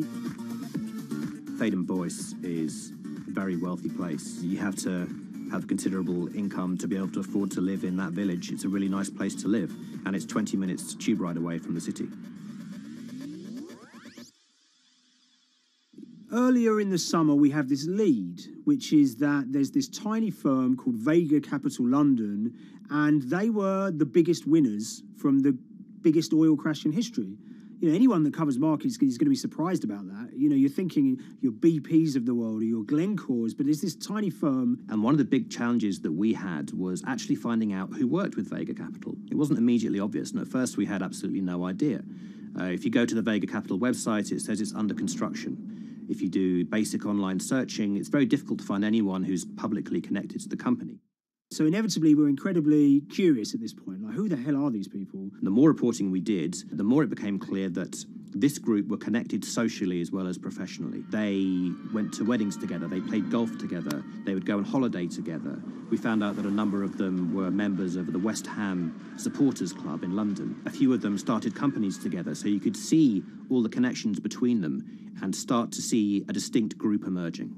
And it really just was this kind of shock that, this wasn't just like a hedge fund or a firm you'd never heard of. This was actually a group of buddies who all had the same experience on this day and had all made a huge amount of money. So if you're an oil trader, there's a number of different ways you can trade, and probably the most popular is WTI futures contracts. And it's basically a contract that says, I'm going to buy 1,000 barrels of oil from you at this point in the future, or I'm going to sell 1,000 barrels of oil to you at this point in the future. It's actually just a financial contract to gamble on to predict whether oil is going to go up or down. On the 20th of April in Essex, there had been signals for a while that this was going to be an exceptional day in oil markets. And we know that some of them arose early and started their trading in the early hours of the morning while it was still dark outside.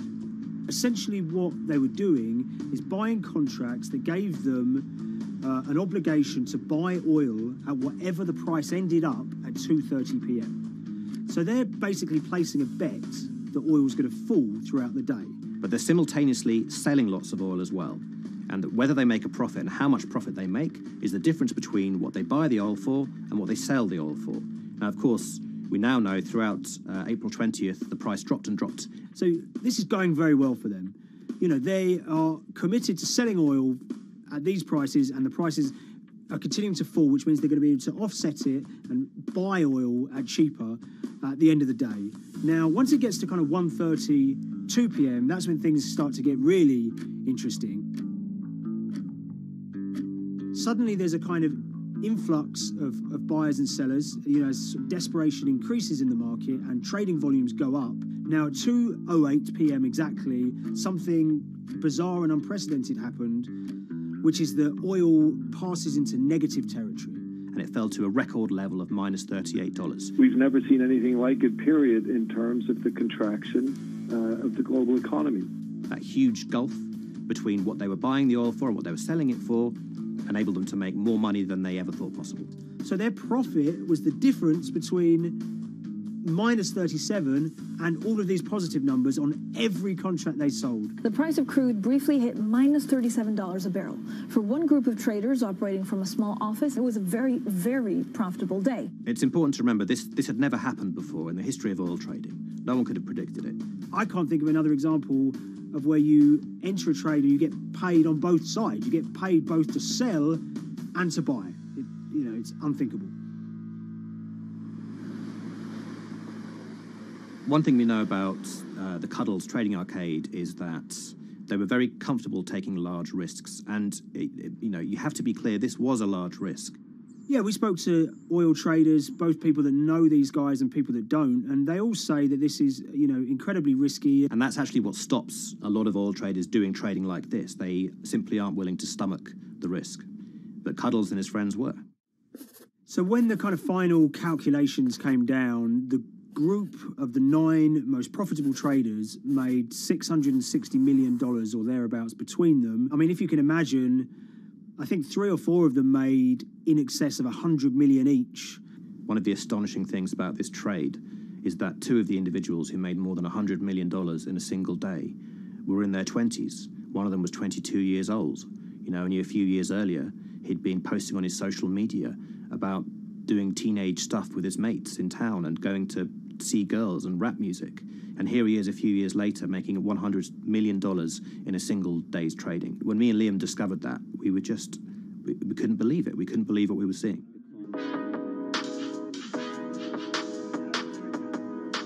Oil trading is a zero-sum game. Anytime you're making money as an oil trader, someone else is losing it. Amongst the biggest losers were the investors in this Chinese fund, Crude Oil Treasure Fund. There were thousands of them, and they lost everything. Lots of people had put their savings into oil funds. They lost money that day. Big banks and brokers who sort of stand in the middle of trading parties, they lost money that day. And another interesting thing is that oil-producing countries like Kuwait or Canada, they sell oil as an average of the WTI closing price over the preceding month. So the fact that one of those numbers in that average was minus 37 meant, if you can imagine, countries like Saudi Arabia and Kuwait potentially lost a couple of dollars on every single barrel of oil they sold that month. Vega Capital's traders made such an extraordinary sum of money that it was inevitable there would be some scrutiny of what they did. But it wasn't just the sums of money they made. In the vital half an hour before the settlement price was set, they were by far the biggest sellers of oil futures in the market, which is an incredible thing to think about when you consider that the other participants in that oil market are going to be the world's biggest banks, oil majors, BP and Shell, and here you have a group of 9 guys in Essex who are having this significant influence over a global market for oil. I mean, I think you have to assume that if these guys had made $7 million or $10 million, they probably would be celebrating in Essex right now. But the fact that they made closer to $700 million has meant that they are facing understandable scrutiny. We wrote individually to all the Vega traders who did exceptionally well that day, and we got a letter in response from a law firm representing the group. And the law firm was at pains to point out, number one, that they haven't been accused of any wrongdoing, that they all traded independently and separately, and they'd basically all made up their own minds that this was what was going to happen in oil markets based on publicly available knowledge, and decided to execute this trade. What I love about these stories is there's a real variance of opinion, and some people will look at what happened and think that must be dodgy. They all traded at the end of the day. They all made a huge amount of money while all these people lost. That's shocking. But lots of people say these guys are at acute disadvantage. They're in a market that's inhabited by, huge technology-driven funds and firms and oil giants that have got all the advantages in the world, and when you get a bunch of Essex geezers who essentially beat the market and find a way to make a huge amount of money, they should get a pat on the back, really, because that's the dream. Since this happened, a lot of the guys have stopped trading the monthly settlements that they'd done so well at in the past. Several of them have set up new companies. They've essentially gone very quiet. Any kind of social media presence they had is kind of closed down. By all accounts, they're, waiting this out. It's certainly too early to try and predict how the regulatory investigations are going to pan out. We just don't know. There's a number of potential outcomes for these guys.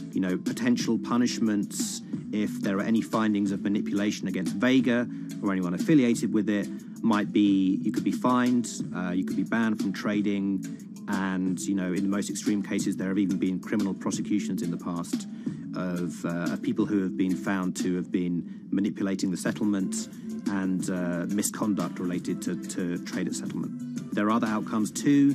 One obvious one is going to be that they're able to walk away from this life-changing trade with all the money that they made, and celebrated as heroes in the trading community. That, they'll go down as legends.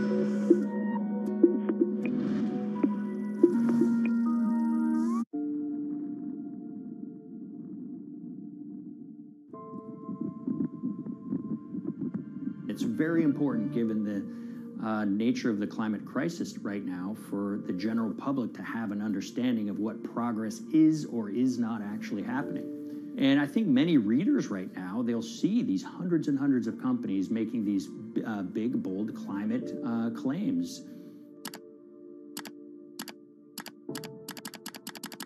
And they would be forgiven to think that, we're well on our way to meeting the emission reduction trajectory we need to be on.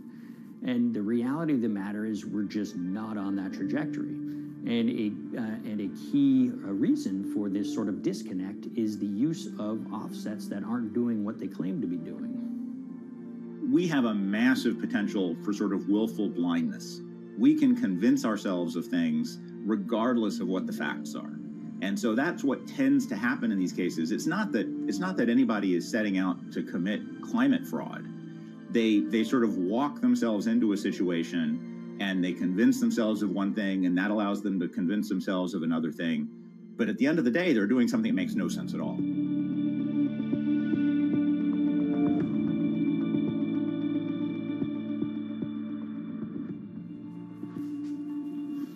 My name is Ben Elgin.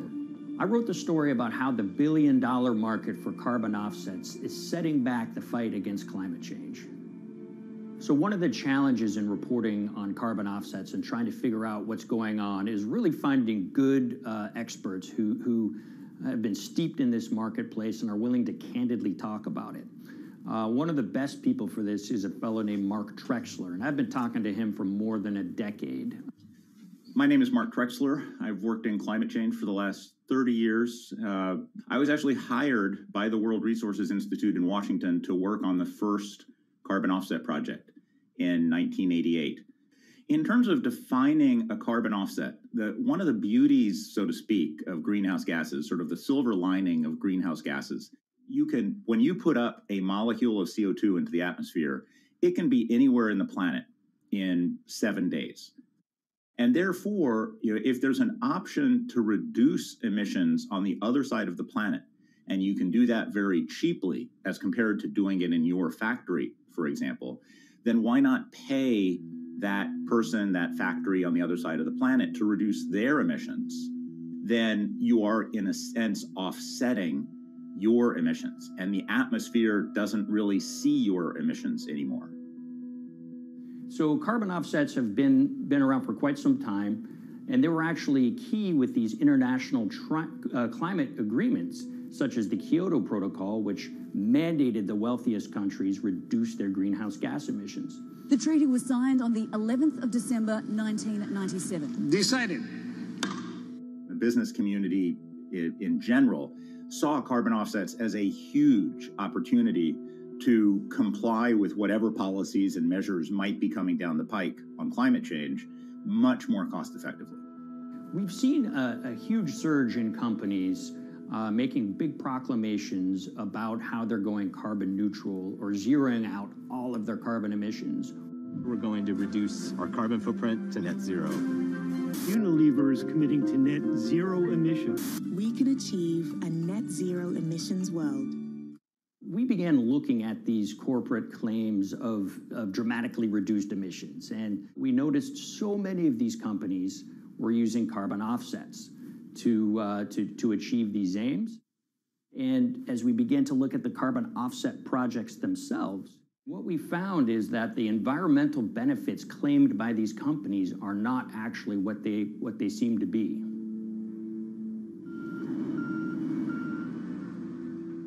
And as we sort of saw and spotted a number of these very aggressive carbon offset projects, which appeared to be generating inflated credits or bogus credits, we saw a number of them were associated with the Nature Conservancy. This surprised us. The Nature Conservancy is the world's biggest environmental group. They have about $1 billion a year in revenues, and they've been around for 7 decades. They've preserved about 125 million acres of land, and they've done so many good works over the years, and they've been very strong in terms of working with corporate partners. The Nature Conservancy has taken a different approach, a very pragmatic and pro-business approach. They will not go out and criticize a big polluter, but they're very happy to work with them. Some might say that, well, that's selling out, but others would say, and those at the Nature Conservancy would say, these companies have deep pockets. They can help fund important preservation work, and we have absolutely no problem working with them on this stuff. So companies are very warm, and they've partnered with the Nature Conservancy for many years. And yeah, it definitely lends a sheen of credibility to these projects. Here's 20 new reasons to visit Disney World this year. 1, 2, 3, 4. If you look at, for instance, Disney, that's a sprawling company with theme parks and cruise lines that burn up diesel fuel. They have office buildings and television studios that consume electricity. So these companies are trying to make major reductions in their carbon footprints, but it's very difficult to change these fundamental ways their businesses operate. So Disney has been a big buyer of carbon offsets that are orchestrated by the Nature Conservancy. One of the projects that they buy from is called Pennsylvania Ridges. And that's a plot of land. Most of the land is actually about a 3-hour drive outside of Philadelphia. Interestingly, this land, 3,000 of these acres, was actually acquired by the Nature Conservancy in the late 1990s. This land was imminently threatened. There was a pending logging contract on this land. So they do what they've done so well for all of these years, which is they go out, they raise money from local philanthropists, and they go buy this land to protect it from developers and loggers. And at the time, according to an archived version of the Nature Conservancy's website, when they were proudly announcing this deal, they said, these threats have been abated because of this acquisition by the Nature Conservancy. So it's really interesting now, fast forward 2 decades to earlier this year when they put forward this carbon project. And if you look through it, this land is a key part of that carbon project. And what they're now saying is this land is now, once again, imminently threatened. 72% of the trees are going to be cut within 5 years. Now, this is just astounding because this land is owned by the Nature Conservancy. They do not clear-cut land that they've bought through philanthropic donations. So this scenario that they've put forward to get carbon revenues is not really plausible. And what that means is when you have Disney coming in and buying these credits, when it eventually lowers its carbon footprint because of these credits, well, that won't be a credible or truthful claim by Disney.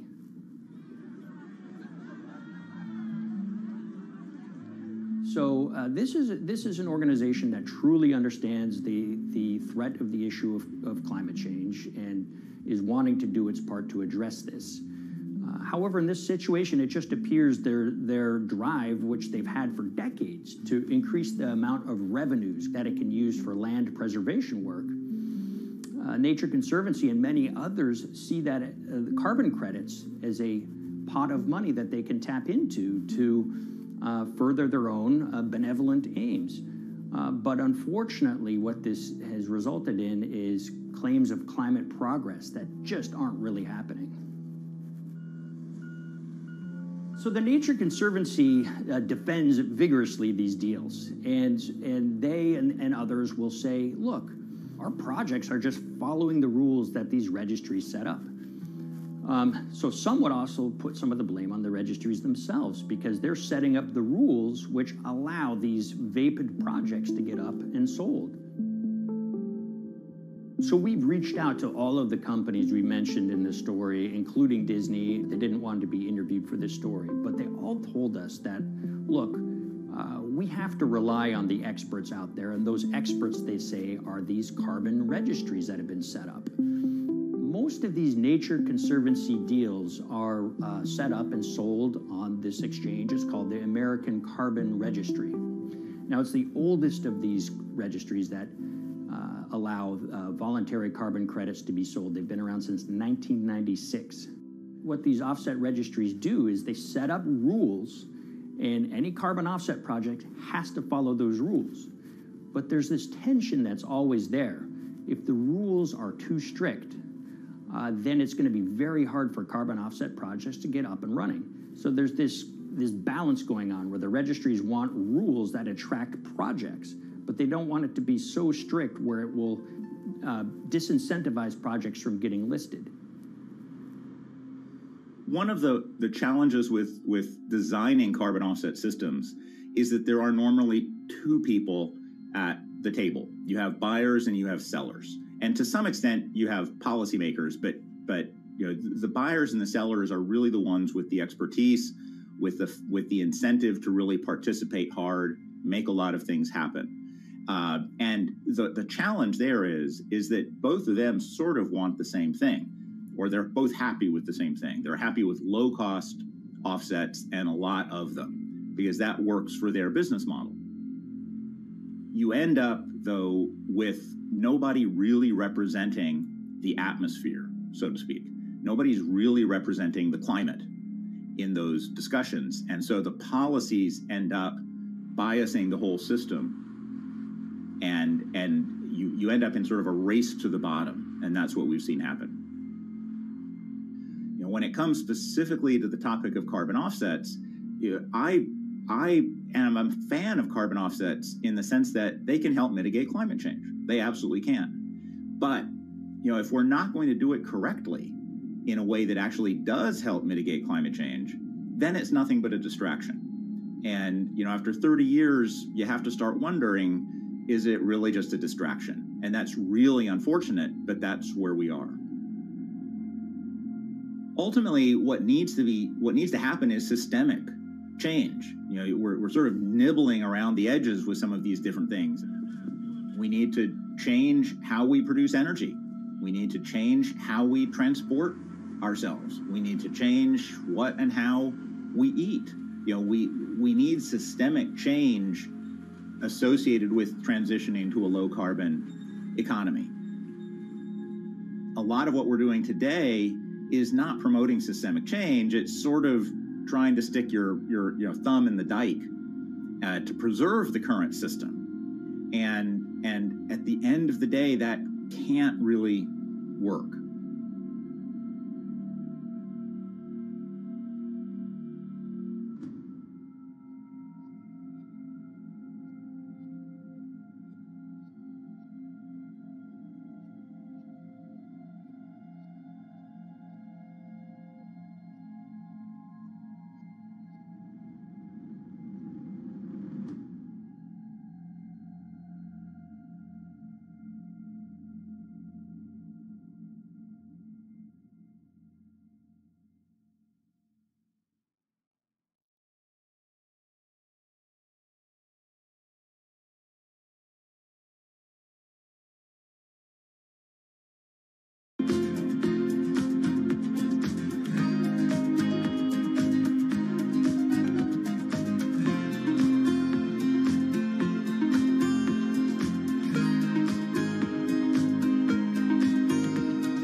The Hyperloop. There's a good chance you've heard the name by now. This is the Hyperloop system. It can take people hundreds of miles in minutes. The Hyperloop, a series of tubes that would transport people in pods at ultra-high speeds over long distances. It's a remarkable new form of transportation that can whisk people from city to city in a flash. 29 minutes from New York to D.C., 30 minutes from L.A. to San Francisco. For years, we've been seeing these futuristic, utopian renderings of some cross between a spaceship and a monorail. But lately, the Hyperloop is becoming much more real. Yes! It was surreal to be even sitting inside a Hyperloop, and just even more incredible to actually be like riding down a track in something that was nothing more than a crazy idea 6 years before. Companies all around the world have been developing and testing the technology needed to propel passengers at speeds of over 1,000 kilometers per hour. But for many, speed is only the first step to unlocking the full transformational effects of a new mode of transportation. Fast is what we just sort of take for granted in the Hyperloop world. It's the network effects that really deliver the benefit. And that opens up a completely different scale of economic opportunity.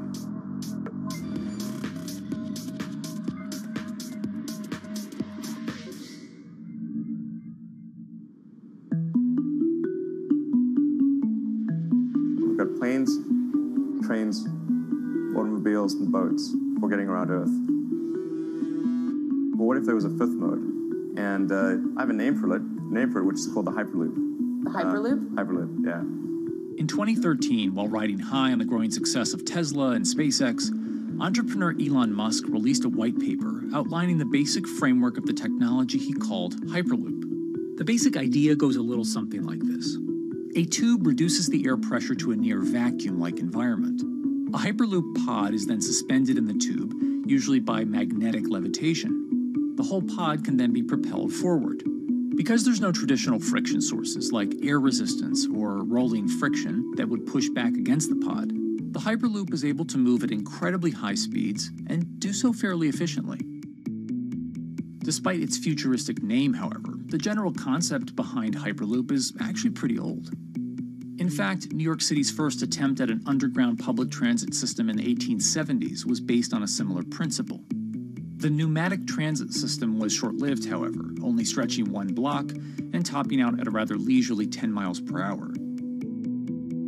While Elon would make some 21st century improvements to this concept and bestow a very 21st century name, he wouldn't end up pursuing the technology itself, instead electing to focus his efforts on something a little bit deeper, literally digging the requisite tunnels via his boring company. It would take another billionaire industrialist who dabbles in spaceflight. No, wait, not that one.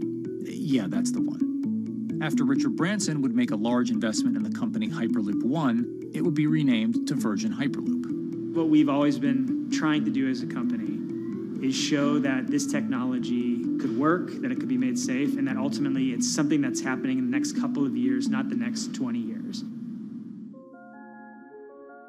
Josh Geigel is the co-founder and CEO of Virgin Hyperloop. In a familiar tech startup story, he's seen the project go from a garage to a large-scale testing facility outside of Las Vegas. So we started building the first kind of Hyperloop system in 2016. We've done a lot of work, about 500 tests that we've done on that over the last 5 years. And what we realized that we need to do is take that technology, show that it can be commercial, so drive the cost down, improve the efficiency, improve the performance. But the key thing is actually making it approachable and safe for individuals. In order to do that, Josh, along with Virgin's head of passenger experience, Sarah Lucian, bravely volunteered to take the inaugural ride. What her and I were realizing is we're the first two people sitting in a Hyperloop. The only type of people that have gone through this environment are in spacesuits, and there we are in just normal clothes because of the system, the safety of what we've designed. 3, 2, 1, launch. And then once we started going, you felt a bit of acceleration. We accelerated a little bit harder than we would in commercial. It'd be like a sports car. Yes. We got to about 108 miles an hour on that test. And it's a short run. It's about 500 yards or so, and came to a stop. The test, lasting only about 20 seconds and covering only a quarter of a mile at just over 100 miles per hour, is a long way away from a true functioning Hyperloop. But as for optics, it's a crucial step for the future of funding. And the number one question we got from investors or from project proponents or just people in general was is a Hyperloop safe? And what better way to show something is safe than by actually getting people on it? But convincing investors and governments that would likely be fronting some of the construction costs for an unproven technology is no easy task.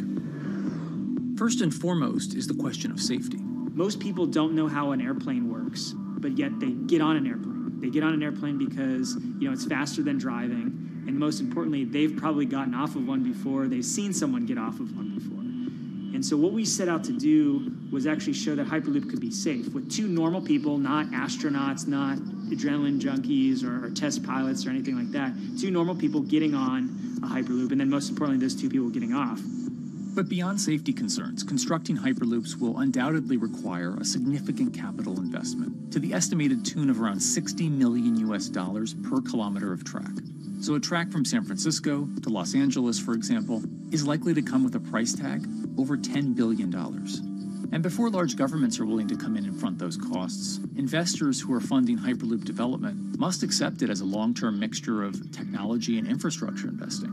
Investors that are used to short returns because you're developing apps or something to that effect, those aren't the investors that really get excited about Hyperloop. What you start to see is the people that are looking at platform technologies, right? So this idea that because the smartphone existed, Uber could exist, right? So who are like the Vanderbilts of this century?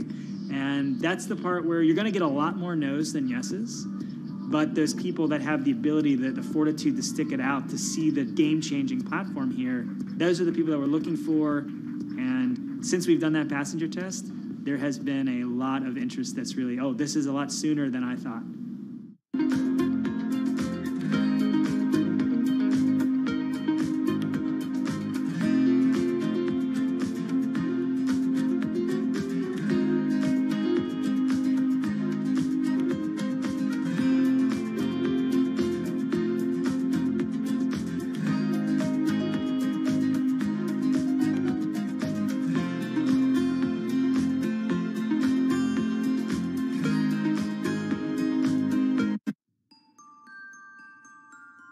Envisioning the ripple effects of what Hyperloop could achieve, though, is fairly challenging at this stage of development.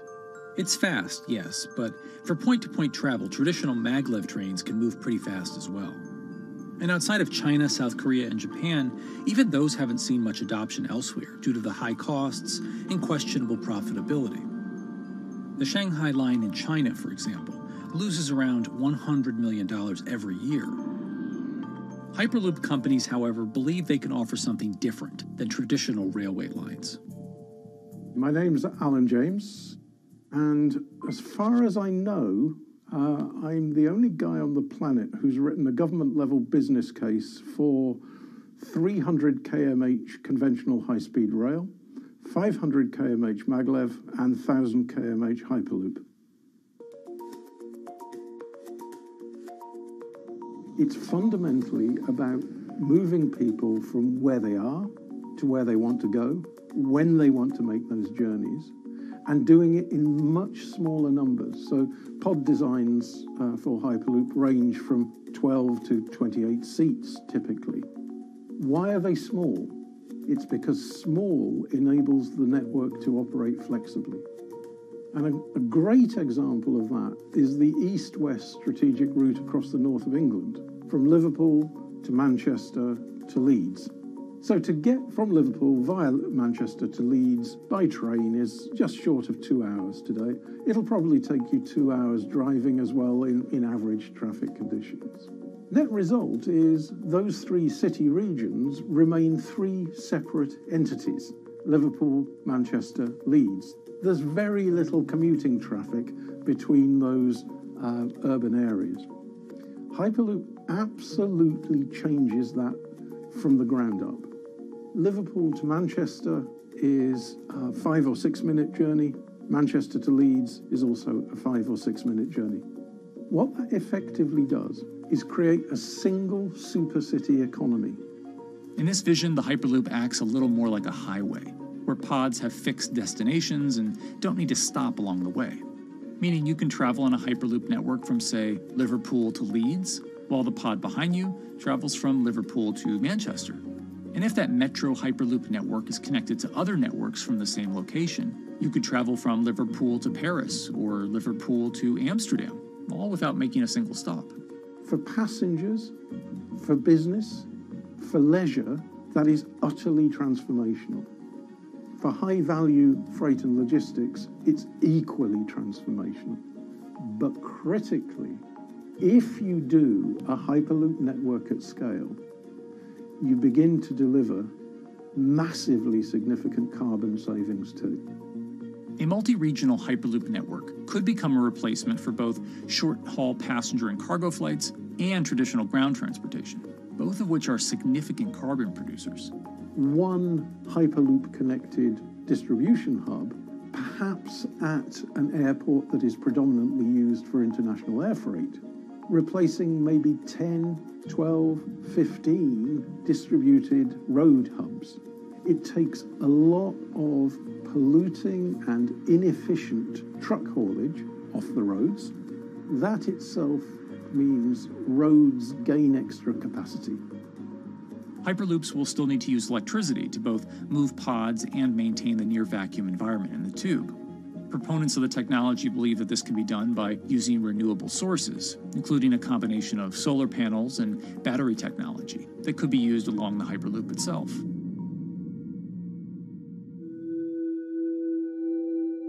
But even with all multipliers of time and carbon emission savings that a Hyperloop network may provide, the investment capital required to actually build such a network becomes even more economically and politically daunting.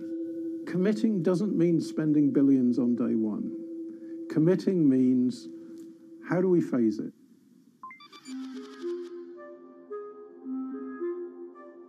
One company in the Netherlands is working to develop that technology, and perhaps more importantly, the international coalition needed to make the Hyperloop network a reality. So we are here in Europe's first full-scale Hyperloop test facility, where we can already prove every conceptual technology of the Hyperloop. This is Tim Houter, a co-founder and CEO of Hart Hyperloop, headquartered in the city of Delft. And while this testing tube might not seem as large as others, inside is a key technology to create the on- and off-ramp type infrastructure of a Hyperloop network. That is, a lane switch. That's something we can already test here. You can actually see it here, that the track is diverging from one track into two. That makes it possible to eventually split up the Hyperloop track in two sections. And in that sense, you can create a complete Hyperloop network that in the end will make it possible to travel, for example, over a whole continent. Take Europe, for example, with the same ease as you can now travel with a metro in a city. The nice thing about this magnetic levitation system that we've developed is that there's absolutely zero moving components in the track. So for example, if you have to do a lane switch, all you do is that the tube basically splits up, and statically the tracks also split up. And whenever the vehicle enters a switch, it either pulls itself to the right with its magnets, or it pulls itself to the left with its magnets.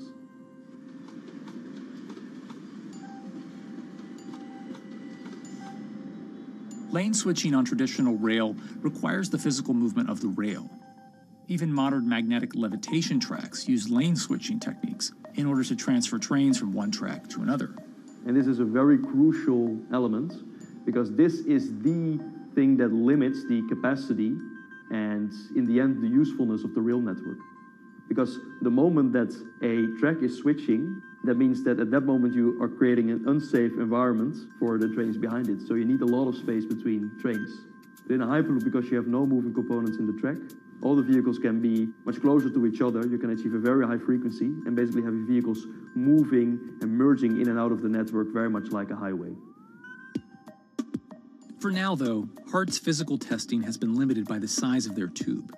Because the test track is only 30 meters long, they haven't tested this lane switch at speeds greater than 20 kilometers per hour.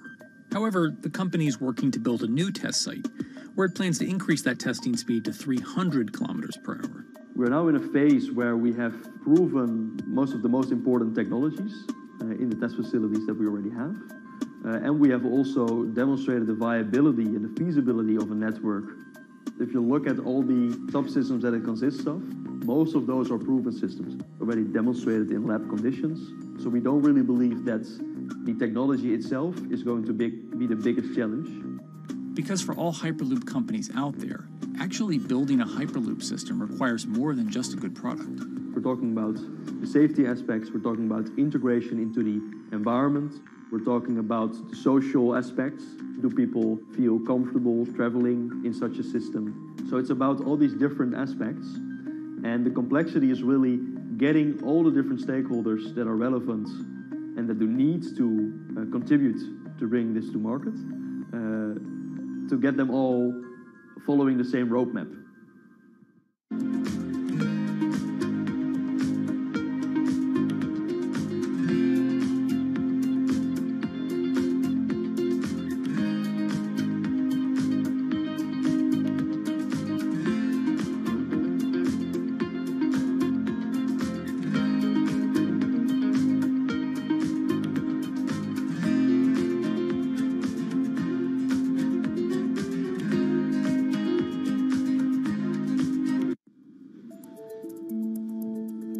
In order to help build this coalition of private and public interest in Hyperloop development, HART in 2018 partnered with other Hyperloop companies from Europe and Canada. The goal was to define, establish, and standardize the framework to regulate Hyperloop systems. Right now we are working with all the Hyperloop developers together in setting up the first, let's say, structure for starting the standards drafting. One of the most important goals for HART is interoperability, which is essentially making sure the different systems can communicate with each other. Interoperability is so important because what we want to achieve is actually have this seamless travel experience. So you don't want to end up, for example, going from Madrid to Paris and then switching because you need to use a different technology to get, for example, to Amsterdam. The idea being that as companies around Europe create the first commercial Hyperloop tracks between individual cities, one day those can all be connected to a larger network. Everyone that believes that Hyperloop is a future transport system also realizes that there is a need to have this network because that's where Hyperloop thrives. Hyperloop is such a huge project. It's definitely not something that you can do on your own or as a single company. So you need to do it with a lot of other companies. You need to have the governments. And I think in that sense, the biggest challenge that we've encountered is to really get all the required parties together to take the steps in development and commercial implementation. HART's next plan is to build the European Hyperloop Center, an open testing facility which will include a 2.6-kilometer test track. And the company hopes to test travel speeds there at up to 700 kilometers per hour. Virgin Hyperloop is also racing to construct the first commercial Hyperloop route, with projects in various states of development in India, Saudi Arabia, and the United States. Recently, the company announced plans to build a Hyperloop certification center in West Virginia, which will include a 6-mile-long test track. Proving the technology here will be crucial if Hyperloop networks can find a home among infrastructure investments that the Biden administration hopes to make. The idea that there's multiple Hyperloop companies, I think, is a redeeming aspect in the business. People really want to see something happen, so having multiple people move forward is good for that. I was struck when Josh and Sarah rode the pod. 2 or 3 of the major outlets used the phrase, "We now have a new mode of transport." And although all of that technology had existed before those 2 human beings rode it, it was the moment at which those 2 human beings traveled that short distance down the tube that in popular imagination, Hyperloop became a mode of transport. The metaphor I use with my team is that, the Wright brothers were first, but none of us fly on Wright brothers airlines anymore. If you don't continue to innovate, you're not going to be around, and so we'll continue to be at the forefront of building Hyperloop. Back in 2013, Elon had an idea. I think the difference now in 2021 is some brilliant engineers have spent real time grinding out the details. And I thoroughly expect the next 3 to 5 years to be decisive.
This week, how hydrogen can transform our energy usage.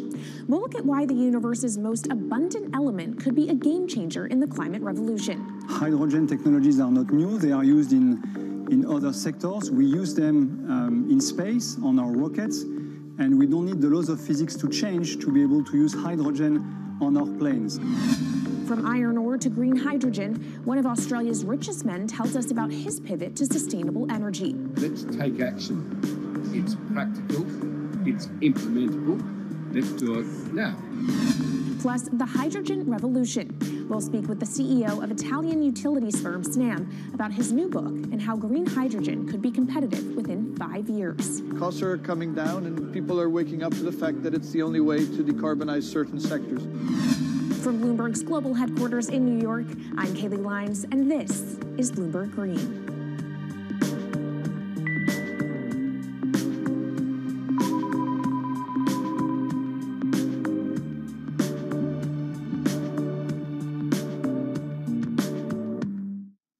It's a new year, so here at Bloomberg Green, we're highlighting new solutions in the fight against climate change. And one of those is as old as the universe itself, hydrogen. It's the simplest element around, but could well be a game changer when it comes to turning around our dependence on fossil fuels. Today, hydrogen is used in the chemicals industry to produce petroleum products. It's also starting to be used in steel production, an industry under a lot of pressure to decarbonize. But it has far more uses as well, from powering cars to heating our homes. And Bloomberg New Energy Finance sees a seismic shift in the sector in the next 10 years as green hydrogen squeezes out dirtier alternatives. So-called gray hydrogen dominates today. But as renewable electricity gets cheaper and more accessible, so will green hydrogen.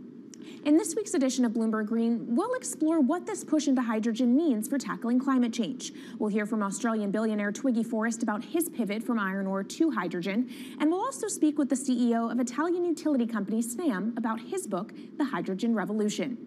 But first, what are we using hydrogen for? And why does it actually matter? Christine Lee Edwards explains. Hydrogen, the most plentiful element in the universe. On Earth, we find it mostly bonded to oxygen in the form of water, or in other gases known as hydrocarbons. Hydrogen gas, H2, burns hot and clean, making it an attractive tool in the race to net zero. But isolating hydrogen from other elements is no easy task. Today, the cheapest way to do this is via chemical processes that break up natural gas. This releases a lot of carbon dioxide. Another method is to use electricity to split water molecules in a process called electrolysis. Although there is no carbon byproduct, a lot of electricity is needed. And if this power comes from burning coal or gas, it negates the zero emissions goals of using hydrogen to begin with. Hydrogen produced in this way, powered by fossil fuels, is called gray hydrogen. If carbon capture and storage is used together with fossil fuels, then it becomes blue hydrogen. If nuclear power is used, it's called pink. And finally, green hydrogen is when it's produced via electrolysis and powered from renewable sources. This method is considered emissions-free. It's predicted that by the early 2030s, H2 made from renewables will be cheaper than that made from fossil fuels. But that hinges on the cost of electrolysis declining, which will be achieved through larger projects and an expansion of manufacturing. To be clear, vast amounts of H2 are already used today. Global production in 2018 totaled 117 million metric tons. This hydrogen is mostly used for its chemical properties, not as a source of energy, and very little of it is clean. Some sectors like steel could start using hydrogen for these chemical properties, replacing coal. Industries like cement and glass may also use hydrogen as a source of heat. Another advantage is its energy storage potential. It can be stored over long periods of time and used when more power needs to be added to the grid. It also could hold an advantage over batteries in heavy transport and shipping. The promise of hydrogen for energy has been around since at least 1874, when Jules Verne wrote about it in his book, The Mysterious Island. But the future of hydrogen will depend on policy. Countries with net zero targets, carbon pricing, and hydrogen strategies with investment mechanisms are likely to see the highest H2 demand.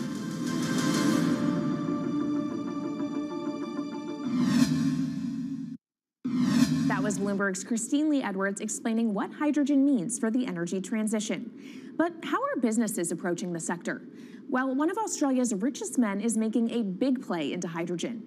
Andrew Forrest, better known as Twiggy, made his fortune from iron ore, being the chairman, former CEO, and major shareholder in Fortescue Metals, one of the world's biggest miners.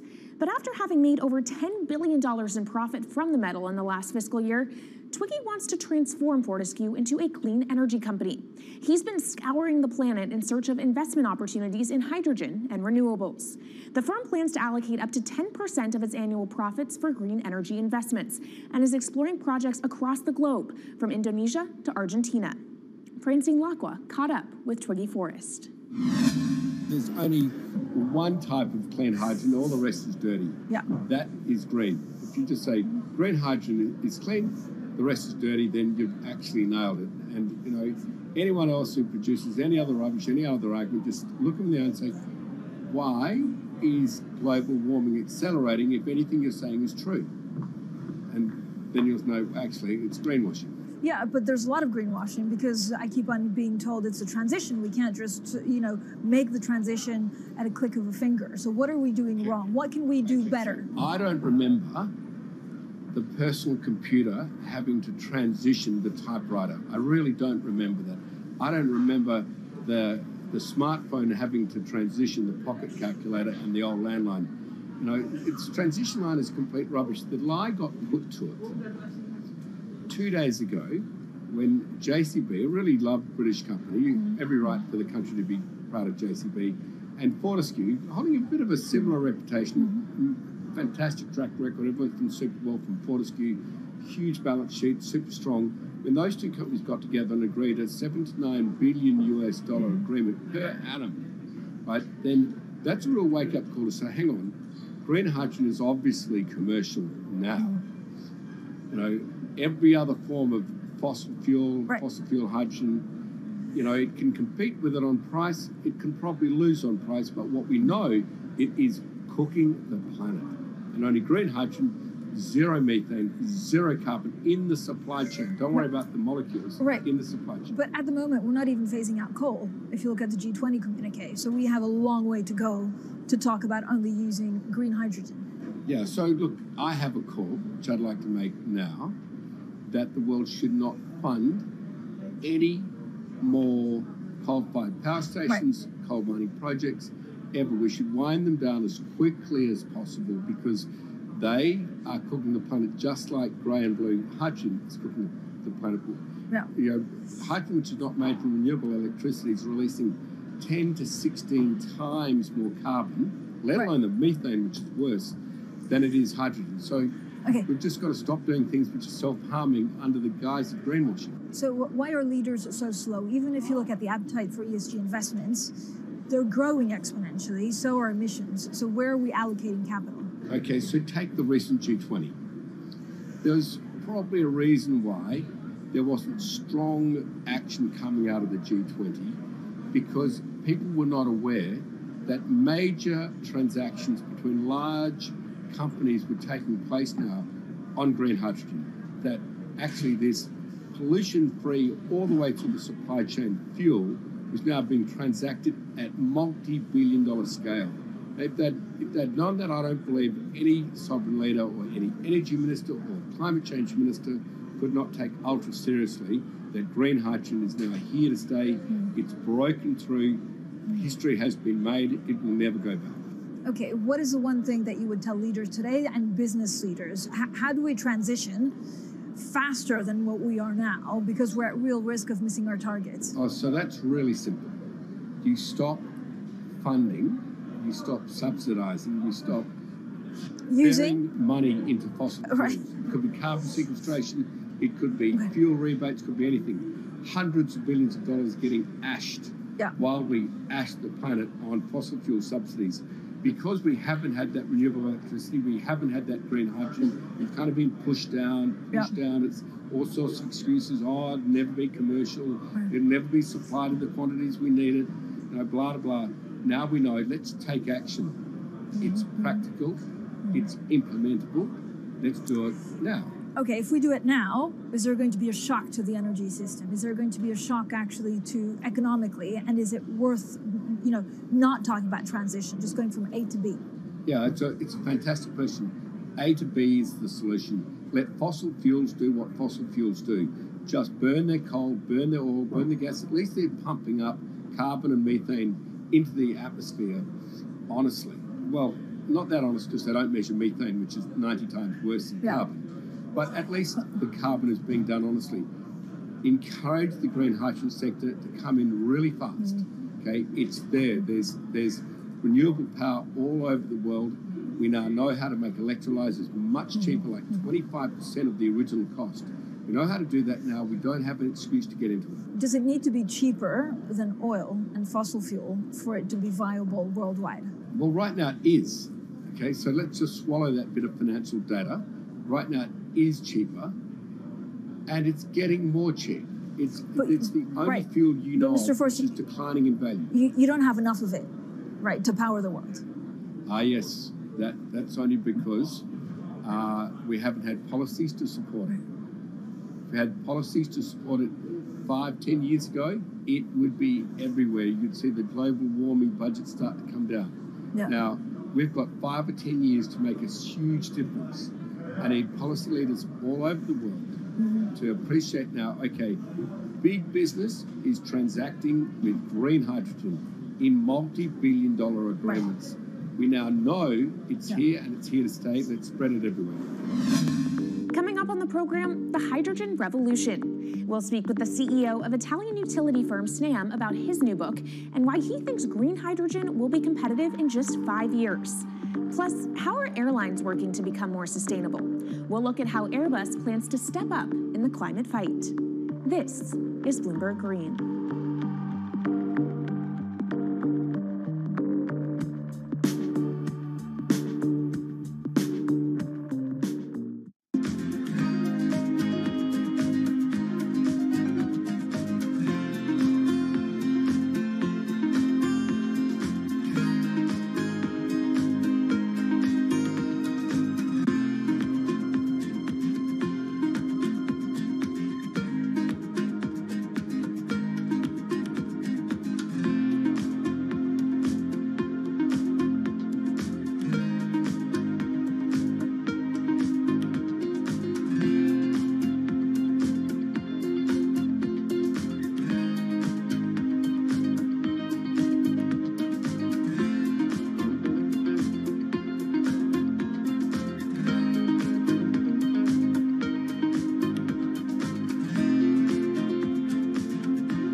From Bloomberg's World Headquarters in New York, I'm Kaylee Lines, and this is Bloomberg Green.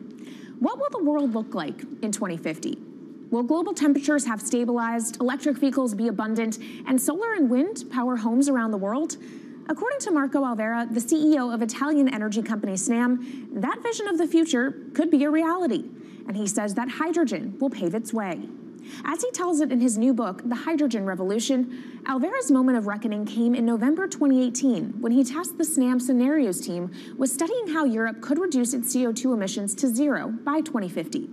Looking through the results of the study, Alvera said he was struck by how much hydrogen was in Europe's energy mix by that year.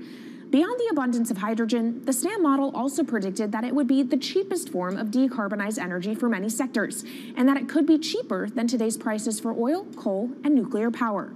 Our Maria Tadeo spoke with Alvera at COP26. It's happening all very fast. We see the cost of hydrogen coming down a lot. Hydrogen will play a big role in the energy mix. I don't know if it's going to be 15 or 25% of a fully decarbonized energy system, but it's going to be big. Costs are coming down, and people are waking up to the fact that it's the only way to decarbonize certain sectors, the so-called hard-to-abate sectors. And you say it's the only way and the costs are coming down. Where do you see prices moving? Because a lot of the reticence at times has to do with the pricing, that some argue, well, it's still not the cheapest option on the market.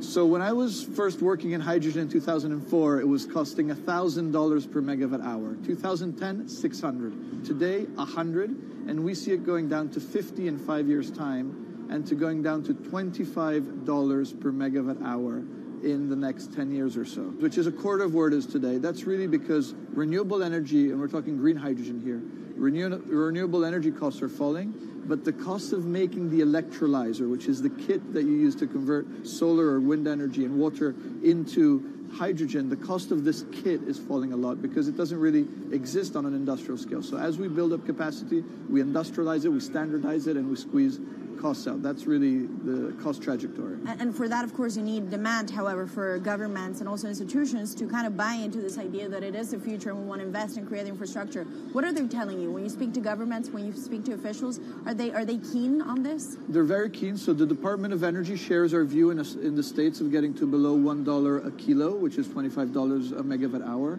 The European Union has a hydrogen strategy, which is very clear, and several member states have the same. Chile wants to export a lot of hydrogen. China's big on hydrogen. Australia is very big on hydrogen. Japan is blending already hydrogen. So I would say the world is now really focused on this because it's the only way to store energy for a long period of time economically is to convert it into either a liquid or a gas. And of course, you talk about the price, but the other big component is the volume. You know, how big can you go? Where do you see that on a time scale? So wherever it's sunny or windy, you can produce very cheap hydrogen eventually. And so compared to oil and gas, which are concentrated in few parts of the world, it's going to be very democratic from that point of view. So every sunny place, every desert, every ocean wind can be turned into hydrogen that we can put on ships, in pipes, and really start trading it around the world. So it's going to happen a lot faster than a lot of people think. So, and when you say a lot faster, what is that in time? As I said, $50, which is essentially oil parity within 5 years. And then, depending on how quickly we ramp it up after that, we could get to $25, which is coal parity before the end of the decade. And in big scale. In big scale, because once you get to coal parity, that's the only way we're going to get China and India to stop burning new coal. We have businesses in China and in India, and I see a lot of hydrogen development, a lot of renewable development in both countries. The India announcement was incredibly strong on 2030. Some people were upset about the 2017 net zero deadline, but when it comes to 30, he announced a big, big commitment to get to 50% renewables. Were you surprised by it? I was surprised that they would make it so explicit, and even the net zero is a big thing for them. And so I think it will happen faster than 2070 because of the falling cost of renewable and hydrogen. India's burning 80 gigawatt of oil, of diesel, to keep the lights on. So there's an immediate opportunity there, and we're very interested in working that country. And with regards to China, perhaps the fact that we haven't really seen them active, I guess the diplomats are working on this, but we haven't really seen the leadership. It's going to be technology, it's going to be industry. I think China has committed to a net zero, which is very important. At the G20, China was clearly behind the 1.5 degrees. So I think a lot has been achieved between the G20 and COP, and I think what's really important is to see in the coming years how quick. It's in our hands to make part of this happen in 5 years, or it could otherwise happen in 15, 20 years. It's about building the project. The capital is there. We saw how many trillions of dollars are already committed. What's missing is really the projects, and that's where companies like us step in. Marco Alvera, CEO of SNAM there, speaking with our Maria Tadeo. Let's turn now to the aviation industry. It's a big contributor to global greenhouse gas emissions, and it's under pressure to change that.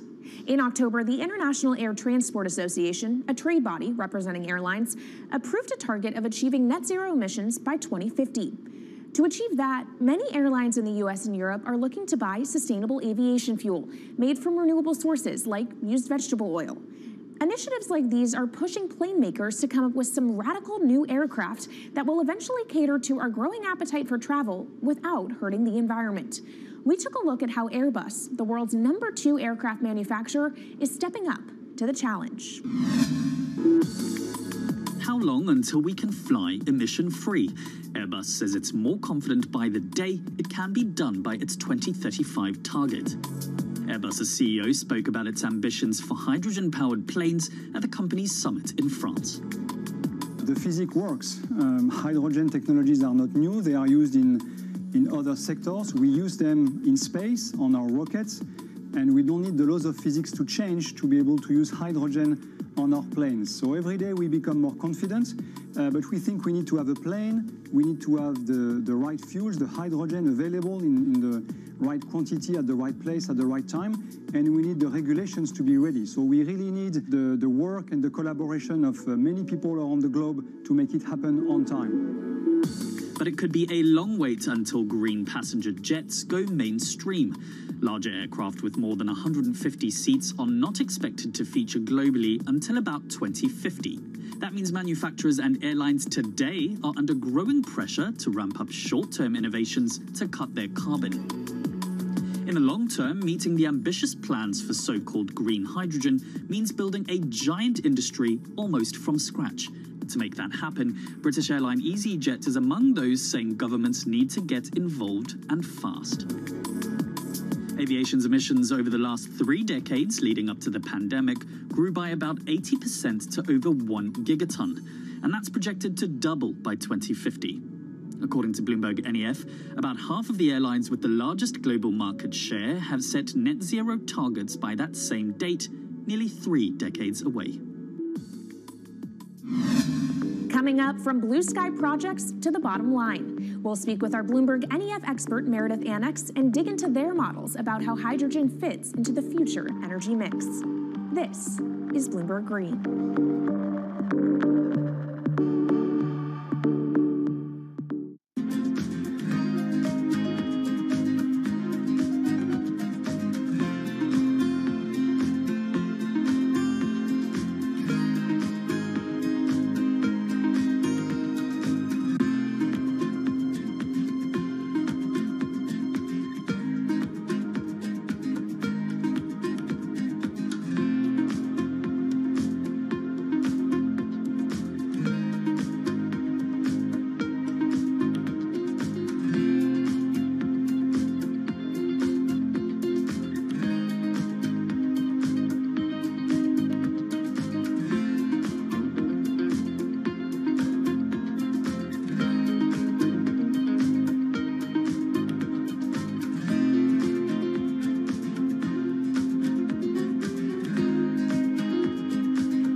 From Bloomberg's World Headquarters in New York, I'm Kaylee Lyons, and this is Bloomberg Green. Now let's bring in Meredith Annex, our Bloomberg NEF hydrogen specialist, to talk more about how hydrogen could change the energy landscape. So Meredith, what place do you think hydrogen is likely to have in the future energy mix globally? Hydrogen's this incredible solution for us as we look to decarbonize because it's a perfect solution in areas that are hard to electrify. So where we like to think about hydrogen playing a role, it's in things like heavy industry, especially where you need a feedstock as well as energy source. and in things like dispatchable power, long-haul transport, maybe even shipping and aviation. That sounds great that it can be used for such diverse industries.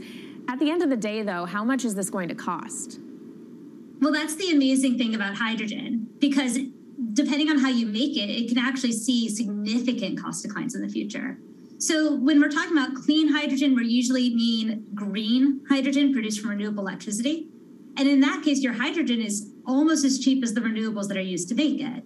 So if you're in a place with really good renewable resources, you'll be able to have cheaper hydrogen. But even in places with less good resources, we think that hydrogen can be cheaper than $1 per kilogram, which is the price of unabated hydrogen today, and around $8 per million BTUs for those who prefer to think in energy units.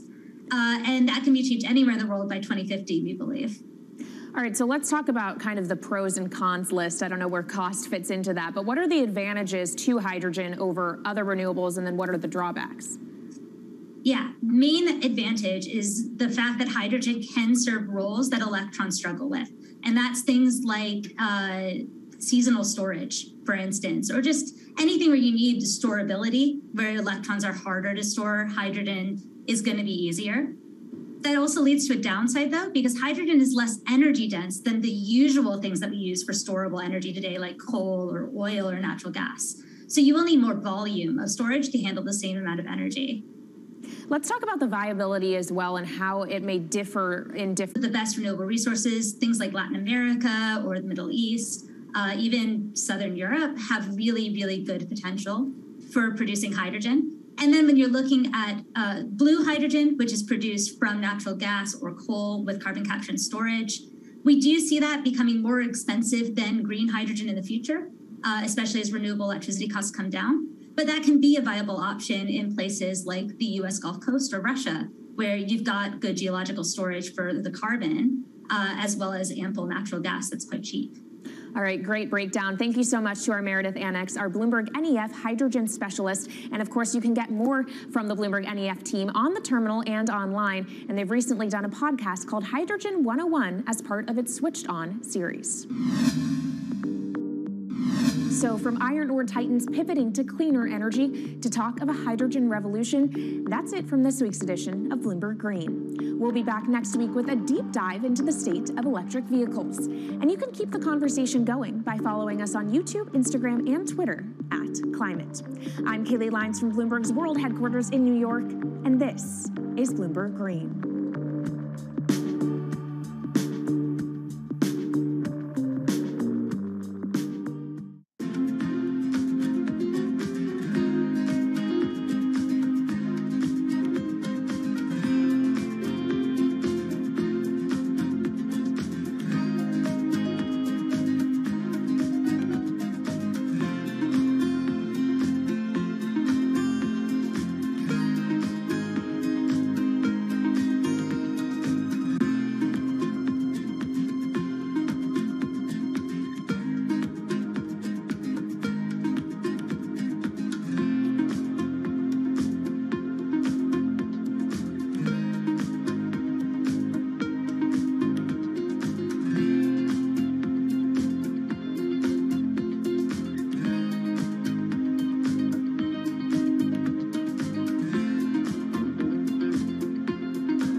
Headlines and breaking news 24 hours a day at Bloomberg.com, the Bloomberg Business app, and at Bloomberg Quick Take. This is a Bloomberg Business Flash. From Bloomberg World Headquarters, I'm Charlie Pellet. To bounce off the bottom, but red on the screen, the Dow, the S&P, NASDAQ are all declining. Treasuries are staging a small recovery from unprecedented losses ahead of tighter monetary policy to curb inflation. S&P 500 index right now down 38 points, lower by about 0.9%. The Dow is down 360. That's a drop of 1%. The NASDAQ Composite Index down 106, a drop there of about 0.8%. 10-year yield, 2.30%. We've got the 10-year up 21 seconds. The 2-year yield, 2.11%. Spot gold up 0.8%, 19.37 the ounce, while West Texas Intermediate crude oil rallying 4.1%. WTI 113.74 a barrel. Crude, Brent crude, the global benchmark 120.60 right now, up by 4.4%. Federal Reserve Bank of San Francisco President Mary Daly says she has everything on the table for the next policy meeting in May, as both a 50 basis point interest rate hike and a decision to shrink the balance sheet could be warranted depending on economic data in coming weeks. Daly was interviewed on Bloomberg Radio and Television, and our Michael McKee asked about a U.S. recession. Right now, when I look out, I see a very limited chance the U.S. will fall into a recession. I do feel that the global economy will slow. How much it slows and how much people adapt to the changing conditions that we find ourselves in, I think is still uncertain. GameStop shares are rallying after Chairman Ryan Cohen bought 100,000 shares in the beleaguered video game retailer, boosting his stake to 11.9%. GameStop right now up by 12.7%, among other so-called meme stocks. AMC Entertainment up 15.9%. Tilray up now by 1.6%. Recapping, S&P down 0.9%, a down Wednesday with red on the screen. I'm Charlie Pellet. That's a Bloomberg Business Flash. This is Bloomberg Business Week. Insight from the reporters and editors who bring you America's most trusted business magazine. Plus, global business, finance, and tech news as it happens. Bloomberg Business Week with Carol Masser and Bloomberg Quick Takes Tim Stenovic on Bloomberg Radio. Live from the Bloomberg Interactive Brokers studio, we are streaming on YouTube. Heavy week already. Wednesday, March 23rd, 2022. Carol Masser along with Tim Stenovic. And I'm taking a breather, and so are stocks a little bit, but bouncing around again. Yeah, do we call it a dead cat bounce? I don't know. Meow. Yeah, not fair. Taylor would not like that. Neither would Katie Greifeld. What do they know? The bond route. Only Katie. They love cats. And so do I. Right. The bond route also I'm a dog easing. person. Carol, I mean, the global bond route, we're going to talk about that a little later in the program. As we should. Our first hour really devoted to the Russian war in Ukraine, too, including coverage of President Biden in the air, headed to a special NATO meeting in Brussels. We've also got a most read story on the Bloomberg and the Bloomberg Big Take about how Wall Street's $100 billion retreat from Moscow, the fastest ever. Talk about stepping back. Yeah, it's pretty remarkable. And we're still talking about it, too. It's just weeks in the making, right? Yeah. Also, Salvation Army efforts on behalf of refugees, and then global real estate. Right, exactly. All right, we've got a lot to come. This portion of Bloomberg Business Week is brought to you by... Bloomberg Business Week is brought to you by Commonwealth, supporting more than 2,000 independent financial advisors with the solutions they need to grow a thriving business. Commonwealth, go where you grow. Visit commonwealth.com to learn more. Let's get to the Market Drivers Report. Let's get to it. Let's set the Business Week agenda on this Wednesday. Kriti Gupta, markets correspondent at Bloomberg. She's here in our Interactive Brokers studio. So, too, is Michael McKee, international economics and policy correspondent at Bloomberg News. Forgive me, Kriti. I've been doing this to her a lot, but I am deferring a lot to Fed speak this week. That's fair. Michael McKee, everybody who's listening, pull over or at least make a mental note, because you've got to listen to Michael's full interview that he did with Mary Daly, president of the San Francisco Fed. A great conversation for the Bloomberg Equality Summit. It was, and none of it due to me. I mean, Mary is terrific. She's got a... You are too, but Mary is terrific. She's got a great background both in economics and in working for equality. Obviously, she's got a fascinating story. She was from a broken family, high school dropout. Then she went and got a GED and decided to go to college. She got a bachelor's degree, then was intrigued by economics, went and got a master's, and then a PhD, went to the San Francisco Fed, and now she's running it. So it's incredible. It's incredible, and she has had to fight her way up. She tells a story about how she went to the Fed, I think, in 1996, and in maybe 1997, she was invited to make a presentation to the board of directors of the San Francisco Fed. And afterwards, some old white man came up, put his arm around her and said, "You did a great job. I had no idea such a little girl like you could do this." And from there, she's now president of the San Francisco Fed. Wow. Little girl done well. Yeah, Yes. well, And then some. well, well, Mike, you guys also talked about inflation, of course, and what the Federal Reserve should and should not be doing. What's on the table come the rest of the year, and what do we learn about how she's thinking about interest rates? Well, she was a little bit less Jim Bullard than Jim Bullard was yesterday, but basically she said she's open to anything. She didn't say we have to do 50 at the next meeting, but she said if that's what the data tell us we should do and the chairman thinks we should do, then we'll do that. Isn't that fair to say that Powell, too, is open to everything at a meeting? What ended up happening is he didn't say, I'm going to do 50, but he sounded like it, and the market ran with that. Well, yeah, I mean, so he was now asked what they would gotta prevent them ratify from it. doing 50, Yeah, right? And he said nothing. Which you could take to mean, well, you know, I don't see any reason why we couldn't, but market took that as, okay, they're going to do it. And so now they probably will to ratify it. The only issue is, and Mary Daly brought this up, if they announce the balance sheet rundown at the same time, she said that would be the equivalent to one move. And maybe that accounts for 50, except that I don't think they'll do, they may announce the balance sheet rundown, but I don't think they'll start it in May. They'll start it in June or July. All right, Kriti, come on in here. Thank you for being patient. We just wanted to give Mike his props today, rightfully so. I agree. Markets today, and bond market, you know, we've been on pins and needles because of what we've seen, the route that we've been seeing.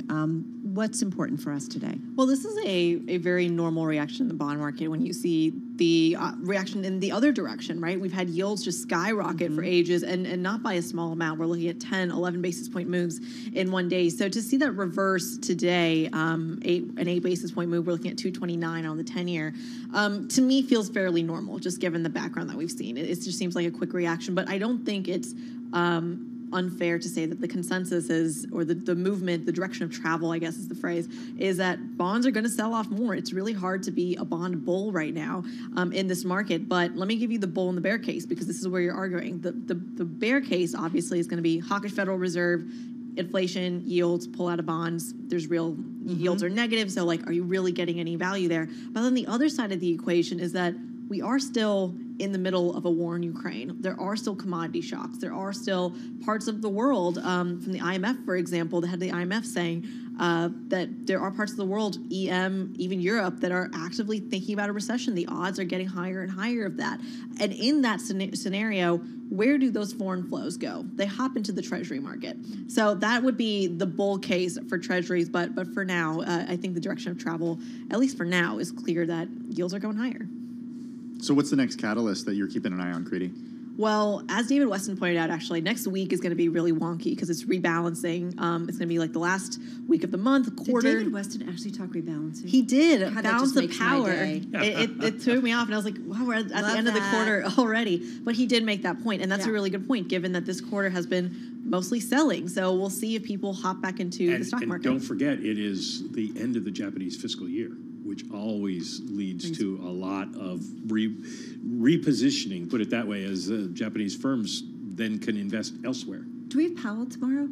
Today, right? Today we have today Powell. later? He doesn't have any policy speeches. He spoke at a sort of theoretical conference today. So nothing big? Nothing big from him. Okay. All right. Thank you. Perfect setup. Mike McKee, of course, check out his conversation with Mary Daly. It's on the Bloomberg. You can find it at Bloomberg.com. Kriti's going to be back a little bit later on. Let's do the Bloomberg Business Week Bite of the Day. It's one number that tells us a lot. Carol, this is one my dad sent me also. Today's number, 17.5. Thank you, Tim's dad. Air New Zealand will operate one of the world's longest flights between Auckland and JFK starting September 17th. The northbound trip will take 16 hours, while heading south will take 17 and a half. It's part of New Zealand's efforts to rebuild a tourism industry devastated by the pandemic. pandemic. That's a long flight. That is a long flight. Let's Gotta get to do that one in Washington, D.C. business, for a I'm just check of the gonna latest world and national news. Don't have to get too far to see her. Nancy Lyons standing by in our 99.1 newsroom. Hey, Nance. Thanks, Tim. President Biden is heading for Europe, where he'll attend back-to-back summits with NATO, the G7, and the European Union. He's hoping to reinforce their unity and show Russian President Vladimir Putin what he's up against. Biden aides have already said new sanctions are coming. Meanwhile, a longtime advisor to Vladimir Putin has resigned over the war in Ukraine and has left Russia, as we hear from Bloomberg's Amy Morris. Sources tell Bloomberg News Russian climate envoy Anatoly Chubais has stepped down and left the country, becoming the highest-level official to break with the Kremlin over the invasion of Ukraine. Chubais is one of the few economic reformers from the 1990s who remained in Putin's government and maintained ties with the West. But since the war, Putin has warned that he will cleanse Russia of the, quote, scum and traitors he accuses of working covertly with the West. In Washington, I'm Amy Morris, Bloomberg Radio. President Biden's Supreme Court nominee, Judge Ketanji Brown Jackson, is back on Capitol Hill today answering more questions from senators. Democratic Senator John Ossoff of Georgia asked Judge Jackson about her opinion in a case involving former President Donald Trump, who is arguing attorney-client privilege to prevent aides from testifying before the January 6th committee. She has rejected that argument, writing that presidents are not kings. Our constitutional scheme, the design of our government, is erected to prevent tyranny. Jackson says separation of powers is key. Global news 24 hours a day, on air and on Bloomberg Quick Take, powered by more than 2,700 journalists and analysts in more than 120 countries. I'm Nancy Lyons. All right, Nance, thank you so much. Nancy Lyons in our 99.1 newsroom in Washington, D.C. on this Wednesday. So this whole hour, we are really leading in big time into the Russian invasion and war in Ukraine. President Biden up in the air. He will be landing soon in Europe for that special NATO summit. In the meantime, this story, when I was reading it this morning, I'm like, wah. Wait a minute. Yeah, this is a Bloomberg exclusive from our Bloomberg News team. Russian climate envoy Anatoly Chubais has stepped down and left the country, citing his opposition to President Vladimir Putin's war in Ukraine. That's according to two people familiar with the situation. Anatoly becoming the highest level official to break with the Kremlin over the invasion. This is a big deal. Yeah, he's a respected longtime reformer, had been Kremlin's climate envoy.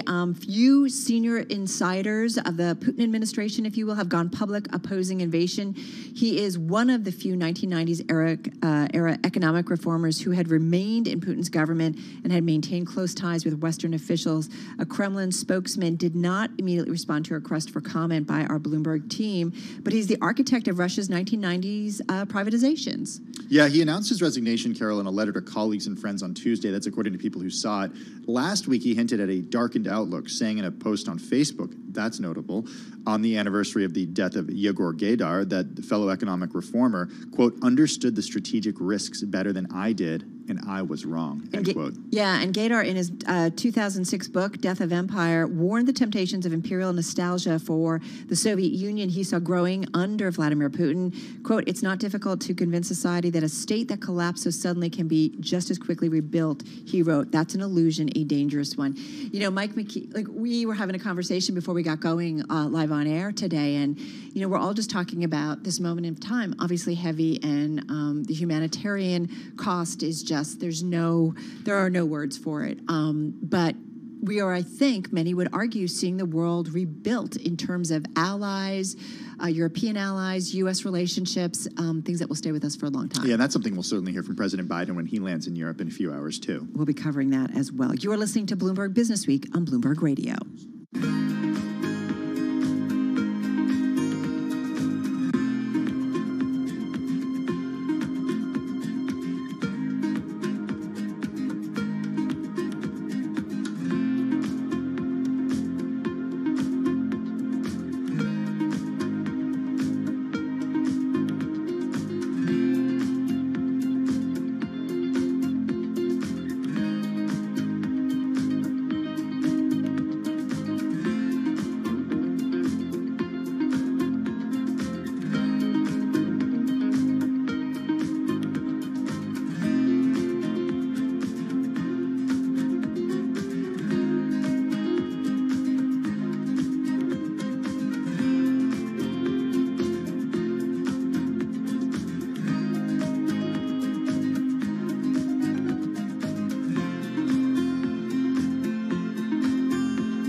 markets, headlines, and breaking news 24 hours a day at Bloomberg.com, the Bloomberg Business app, and at Bloomberg Quick Take. This is a Bloomberg Business Flash.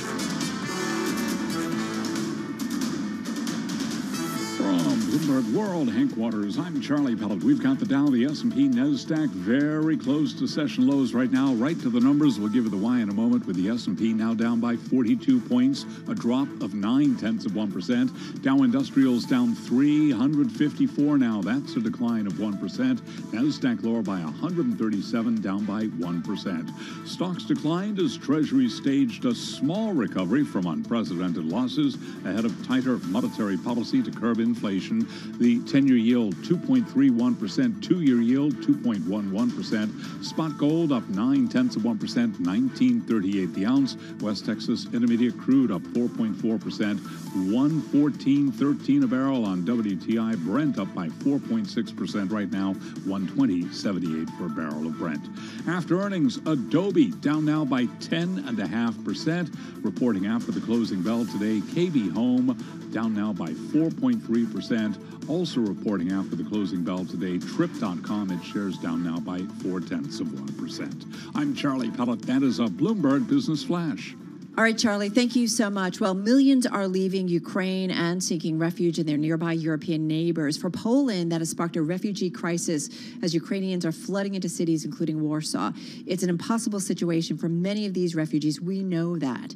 At the same time, it is also causing stress on the cities and towns of Poland. Well, now the mayor of Warsaw is warning that his city is reaching a breaking point. We've got more from Bloomberg's Greg Jarrett. We have Bloomberg reporters on the ground as the ever-increasing flow of refugees stream into Poland. Among them, Aggie Cantrell. Poland is now looking at integrating these people into the labor force, into the education system. And once they're here, it's important to see where they can go next. There's already a huge amount of people who have moved to Warsaw and to other European countries. And that's a key concern for the European Union going forward. After getting these people over the border, how they're able to find places to live and work more securely. There are many non-governmental organizations also trying to help. Captain Oleg Somylenko of the Salvation Army in Warsaw is welcoming thousands, providing them with food, shelter, emotional and spiritual care, translation services, and useful references for medical and legal advice. Poland is the closest country for them, and the language is almost the same. It's very similar, so we understand each other. So for them, like, Poland will be the main destination. And I think for many years, Poland was the country where Ukrainians would come to work. So many of them would already have somebody in Poland, like part of family, daughter, mother, somebody who will work here like for years. Some of them, they stand in cars to the border. I know one lady who spent like 5 days sitting in the car with a child waiting on a queue to get to the border.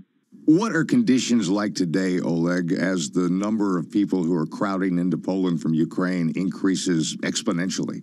They say it's around 1.5 million now in Warsaw. We think it's even more. You know, like our cities in Poland are not so big, you know, so these conditions are not the best one now. So people are sleeping in different shelters organized by government. They try to find apartments, but it's very difficult now to rent apartments because people who rented apartments before to people, you know, they say like, well, we are afraid that in one apartment will live like 20 people. So nobody wants to rent Ukrainian people because they're afraid that they will bring more Ukrainians to the apartment.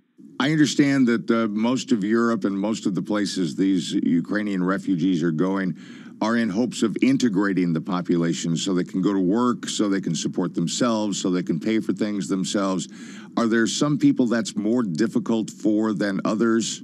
I have people who are lawyers, doctors, teachers, you know, people who work on a really nice positions in Ukraine, but here, because of lack of language, you know, Connection they go to work lost. like a cleaners, you know, they go to work in a restaurant for the kitchen, you know, like a helper.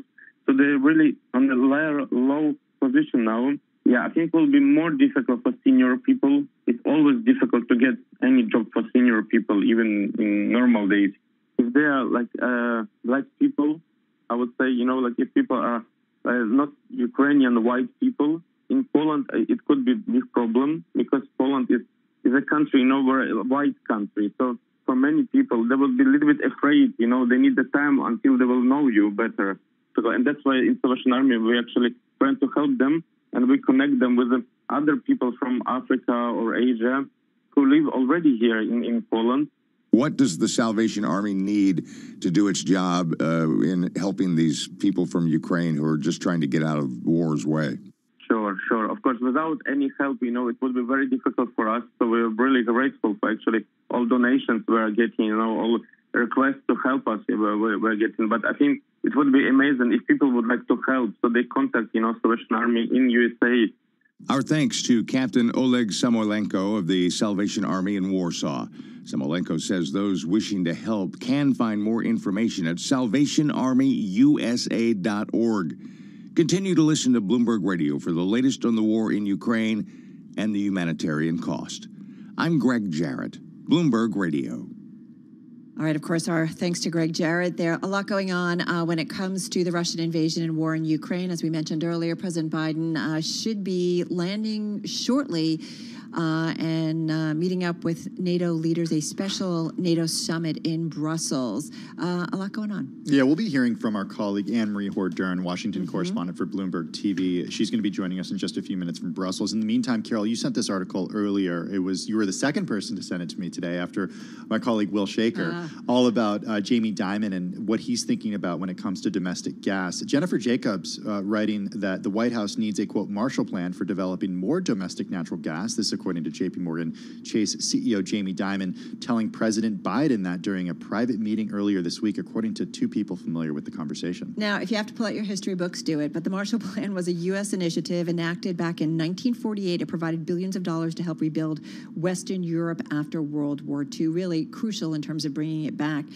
In terms of Jamie Dimon meeting with Treasury Secretary Janet Yellen, National Security Advisor Jake Sullivan, and other top administration officials on Monday, and other banking and energy company leaders to brief them on the impact of Russia's invasion of Ukraine and resulting U.S. sanctions. So, we're at this moment, we're talking about this with Mike right before we got going about, we are rethinking, what do we need? Because it does feel like we're going to be in a new world order going forward. Well, think about what we've heard in recent weeks about actually, making up for energy that the Russian government or Russia actually provides. So this approach that Dimon urged could actually mean that the U.S. would be under less pressure to partner with rogue regimes like Venezuela or Iran to reopen oil fields. Right, exactly. And what's interesting is we've also seen a pivot towards, we've certainly seen a rally in the financial markets, the equity markets of alternative energy, solar stocks, in particular because we understand that we probably, also for climate reasons, have to be doing things differently, and we see that as a result of this war. All right, you're listening to Bloomberg Radio.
Hello traders, I'm placing an order to sell short Bitcoin.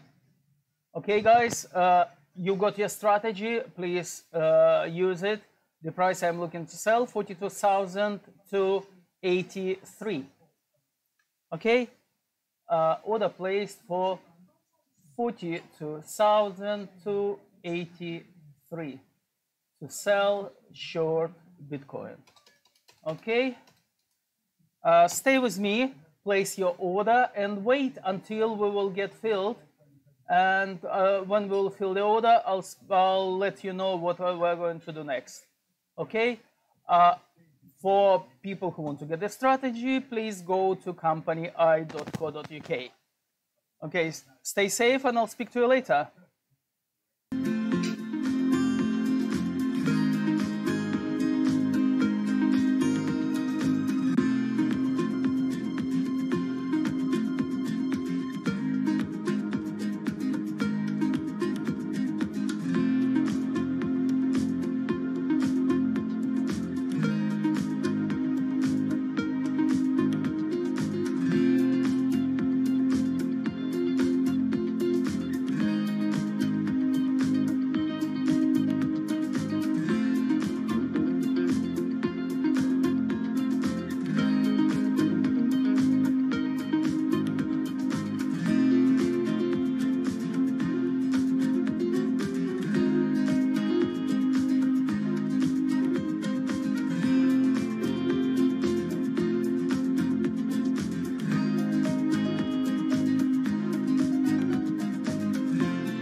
Broadcasting live from the Bloomberg Interactive Brokers Studio in New York. Bloomberg 1130 to Washington, D.C. Bloomberg 99.1 to Boston. Bloomberg 106.1 to San Francisco. Bloomberg 960 to the country. Sirius XM Channel 119. And around the globe, the Bloomberg Business app and BloombergRadio.com.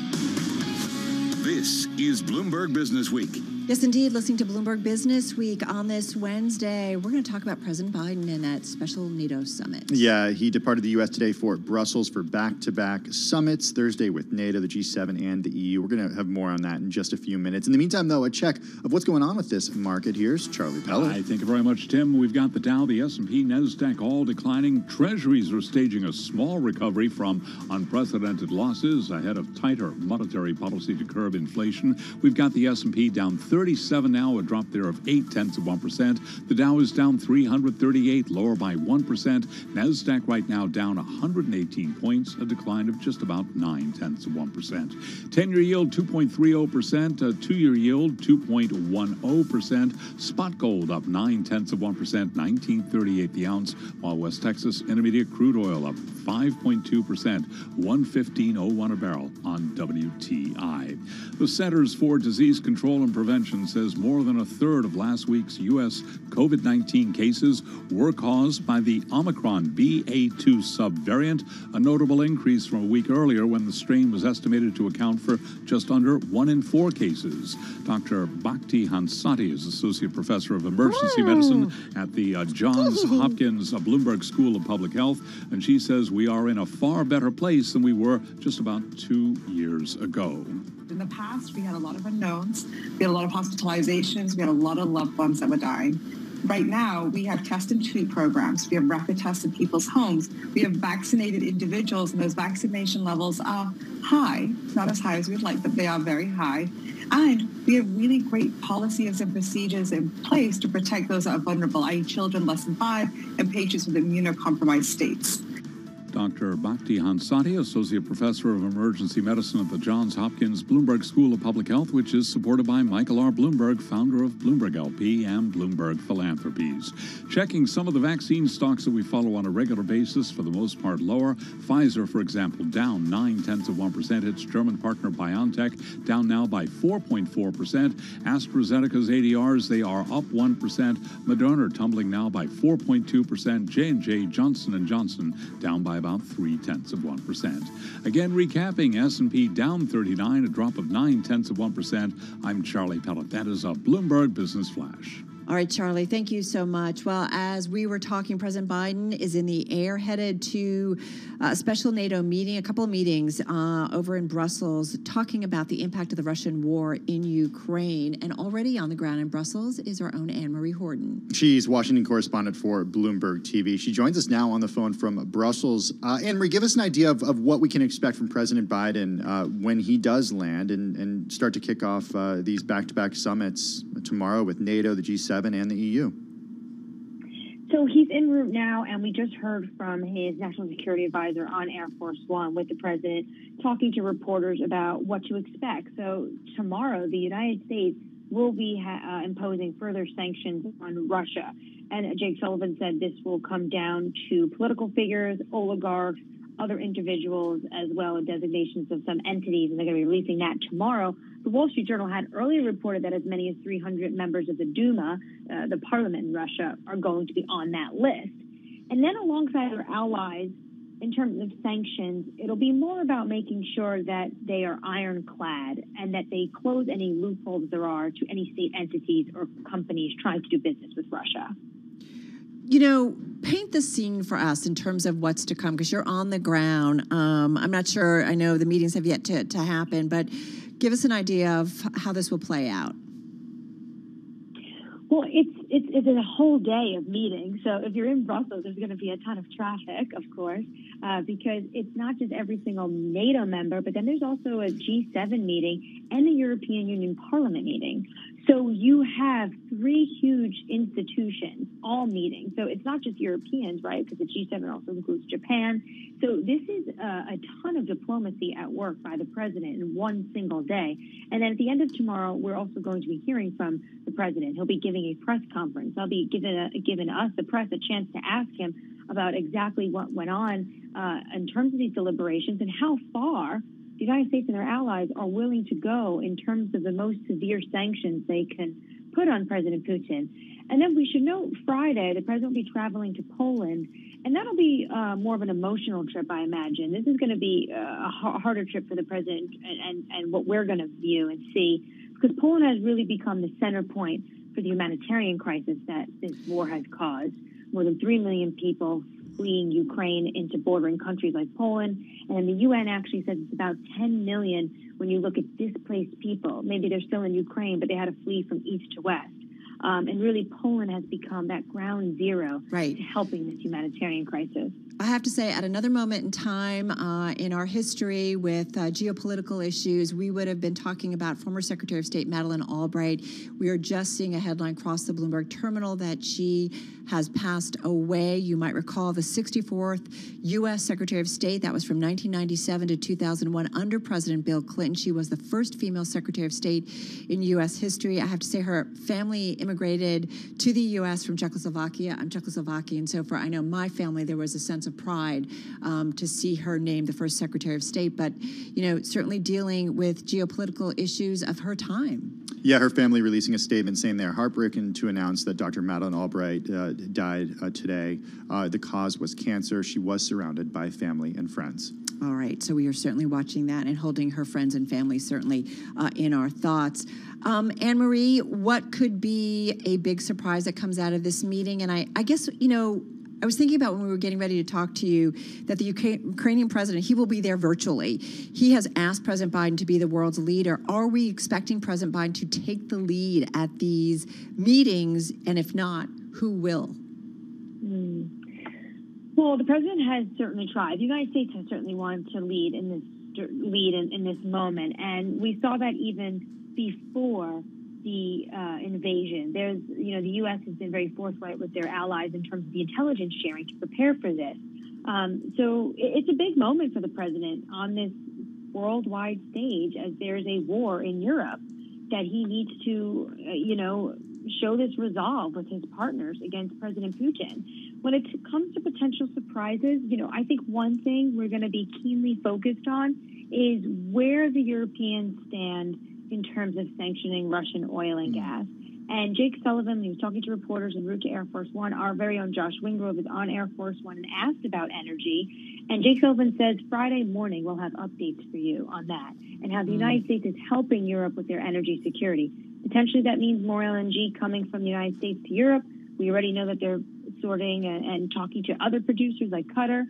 So I think that could be a potential surprise. And that's really a big question, how far Europe is willing to go in terms of those sanctions. They certainly are feeling the pain most directly when it comes to the energy pact and impact and higher prices. Anne-Marie, thank you so much. Anne-Marie Horton, she's Bloomberg Washington correspondent on the ground there in Brussels. Well, let's go from Brussels to Washington, D.C. There we find Nancy Lyons with an update on world and national news. Hey there, Nance.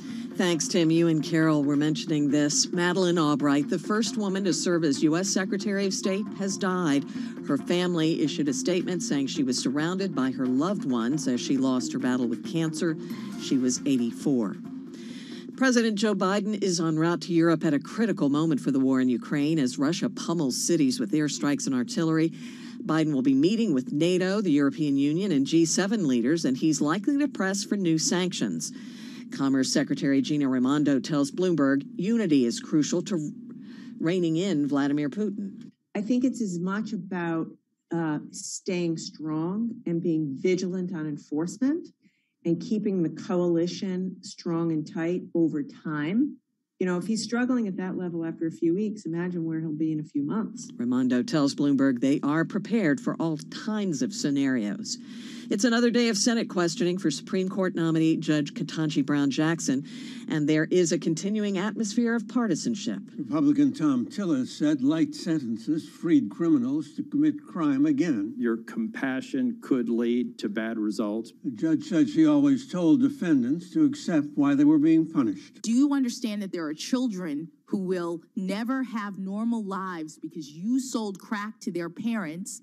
We're supposed to be sentencing people so that they can ultimately be rehabilitated to the benefit of society as a whole. Democrat John Ossoff had Judge Jackson review her family connections with law enforcement.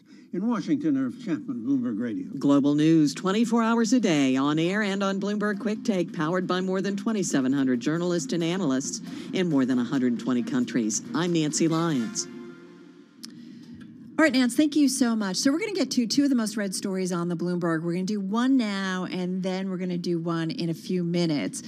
This one, though, has to do with Wall Street bonuses. The average Wall Street bonus increased 20% last year as a flurry of IPOs and higher underwriting fees boosted profitability across the industry. Okay, 20%, what does that mean? The typical bonus paid to employees in New York's securities industry climbed to an all-time high of $257,500. That's according to an analysis by New York State Comptroller Thomas DiNapoli. More than the state's projections, which would, listen, why does the state track this? 257, well, you know, taxes, hello. Ka-ching, ka-ching. Yeah. Yeah, it should help the city exceed its expected revenue from income taxes. This is why that financial community is so important to the city. Yeah. By the way, $250,000, $500, right? That's the bonus. Yeah, I was just going to say, that's not the salary, okay? That's the average bonus. This is why when we talk Typical Wall Street numbers, bonus. it's like A different world. It is a whole different world. It's not media, Carol. Just so you know. Wall Street soaring profits continuing to beat expectations in 2021 and drove record bonuses. DiNapoli putting that out in a statement today. But recent events are likely to drive near-term profitability and bonuses lower. Markets are turbulent. We know that, right? As other sectors' recovery remains sluggish and uneven, and Russia wages an inexcusable war on Ukraine's freedom. I mean, he's thinking about what's to come. So the industry's bonus pool swelled to $45 billion last year, Carol, up 21% from 2020. That's real money. It is. The comptroller's estimate is based on trends in personal income tax withholdings, and they include cash bonuses for the current year as well as bonuses deferred from prior years that have been cashed in. However, it does not take into account stock options or other types of deferred compensation. So there's more to it. There is, yeah. Ka-ching, ka-ching. Hey, Wall Street, by the way, continued to cut jobs last year, with total employment dropping to 180,000 jobs in 2021. New York's share of the securities industry also slipped to 18%, down from 33% 3 decades ago, as banks are continuing to move positions to other parts of the country, do I hear Florida, and permitted more employees to work from home. So changing dynamics, you're smiling. Yeah, Florida. We're going to talk about that a little later. It is a Sunshine State, Yeah. and there's Disneyland, or Disney World.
markets, headlines, and breaking news 24 hours a day at Bloomberg.com, the Bloomberg Business app, and at Bloomberg Quick Take. This is a Bloomberg Business Flash. From Bloomberg World Headquarters, I'm Charlie Pellet. After rallies in 5 of the past 6 sessions, we've got the S&P 500 index down right now, falling 35 points, down by about 0.8%. The Dow is down 329, down by 1%. Nasdaq down 106, lower now by about 0.8%. 10 years up 17.30 seconds. 10-year yield right now 2.31%. 2-year yield 2.11%. Spot gold up 0.9%.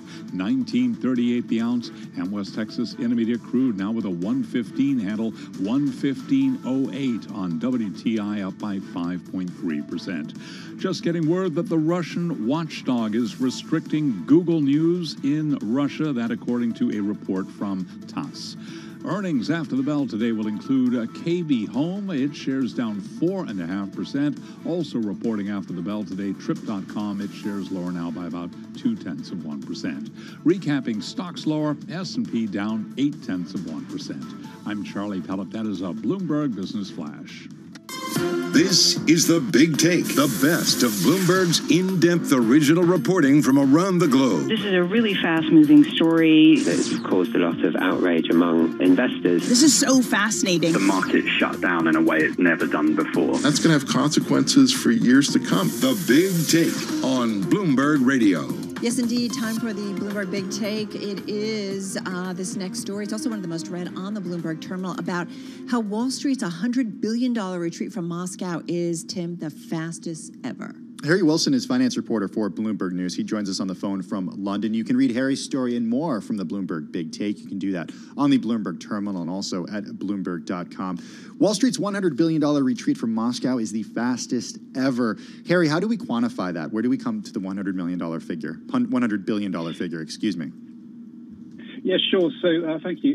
The exposure basically comes from adding up all the major exposures we've seen so far that banks have admitted to Russia. So we get to a figure of around about just over $100 billion. So you have in there the likes of one of the biggest is Raiffeisen Bank, an Austrian bank. You've got France's SocGen, but you've also got US bank like Citigroup has around $10 billion exposure.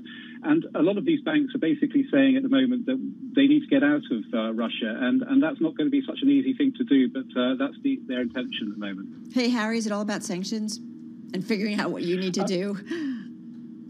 Yeah, so sanctions is obviously a part of it, but I think there's something broader here, which is there is a huge amount of pressure on these banks to be seen to be doing the right thing. We've seen businesses in other industries all announcing their plans to exit, and it's just the same for the banking industry. So, you know, anyone who's got a sizable banking presence in Russia is under some pressure to say what they're going to do with it, and a lot of them are saying, well, we're going to start getting out of there. As I say, that's not so straightforward for, you know, likes of Citigroup. You've got substantial retail operations there, so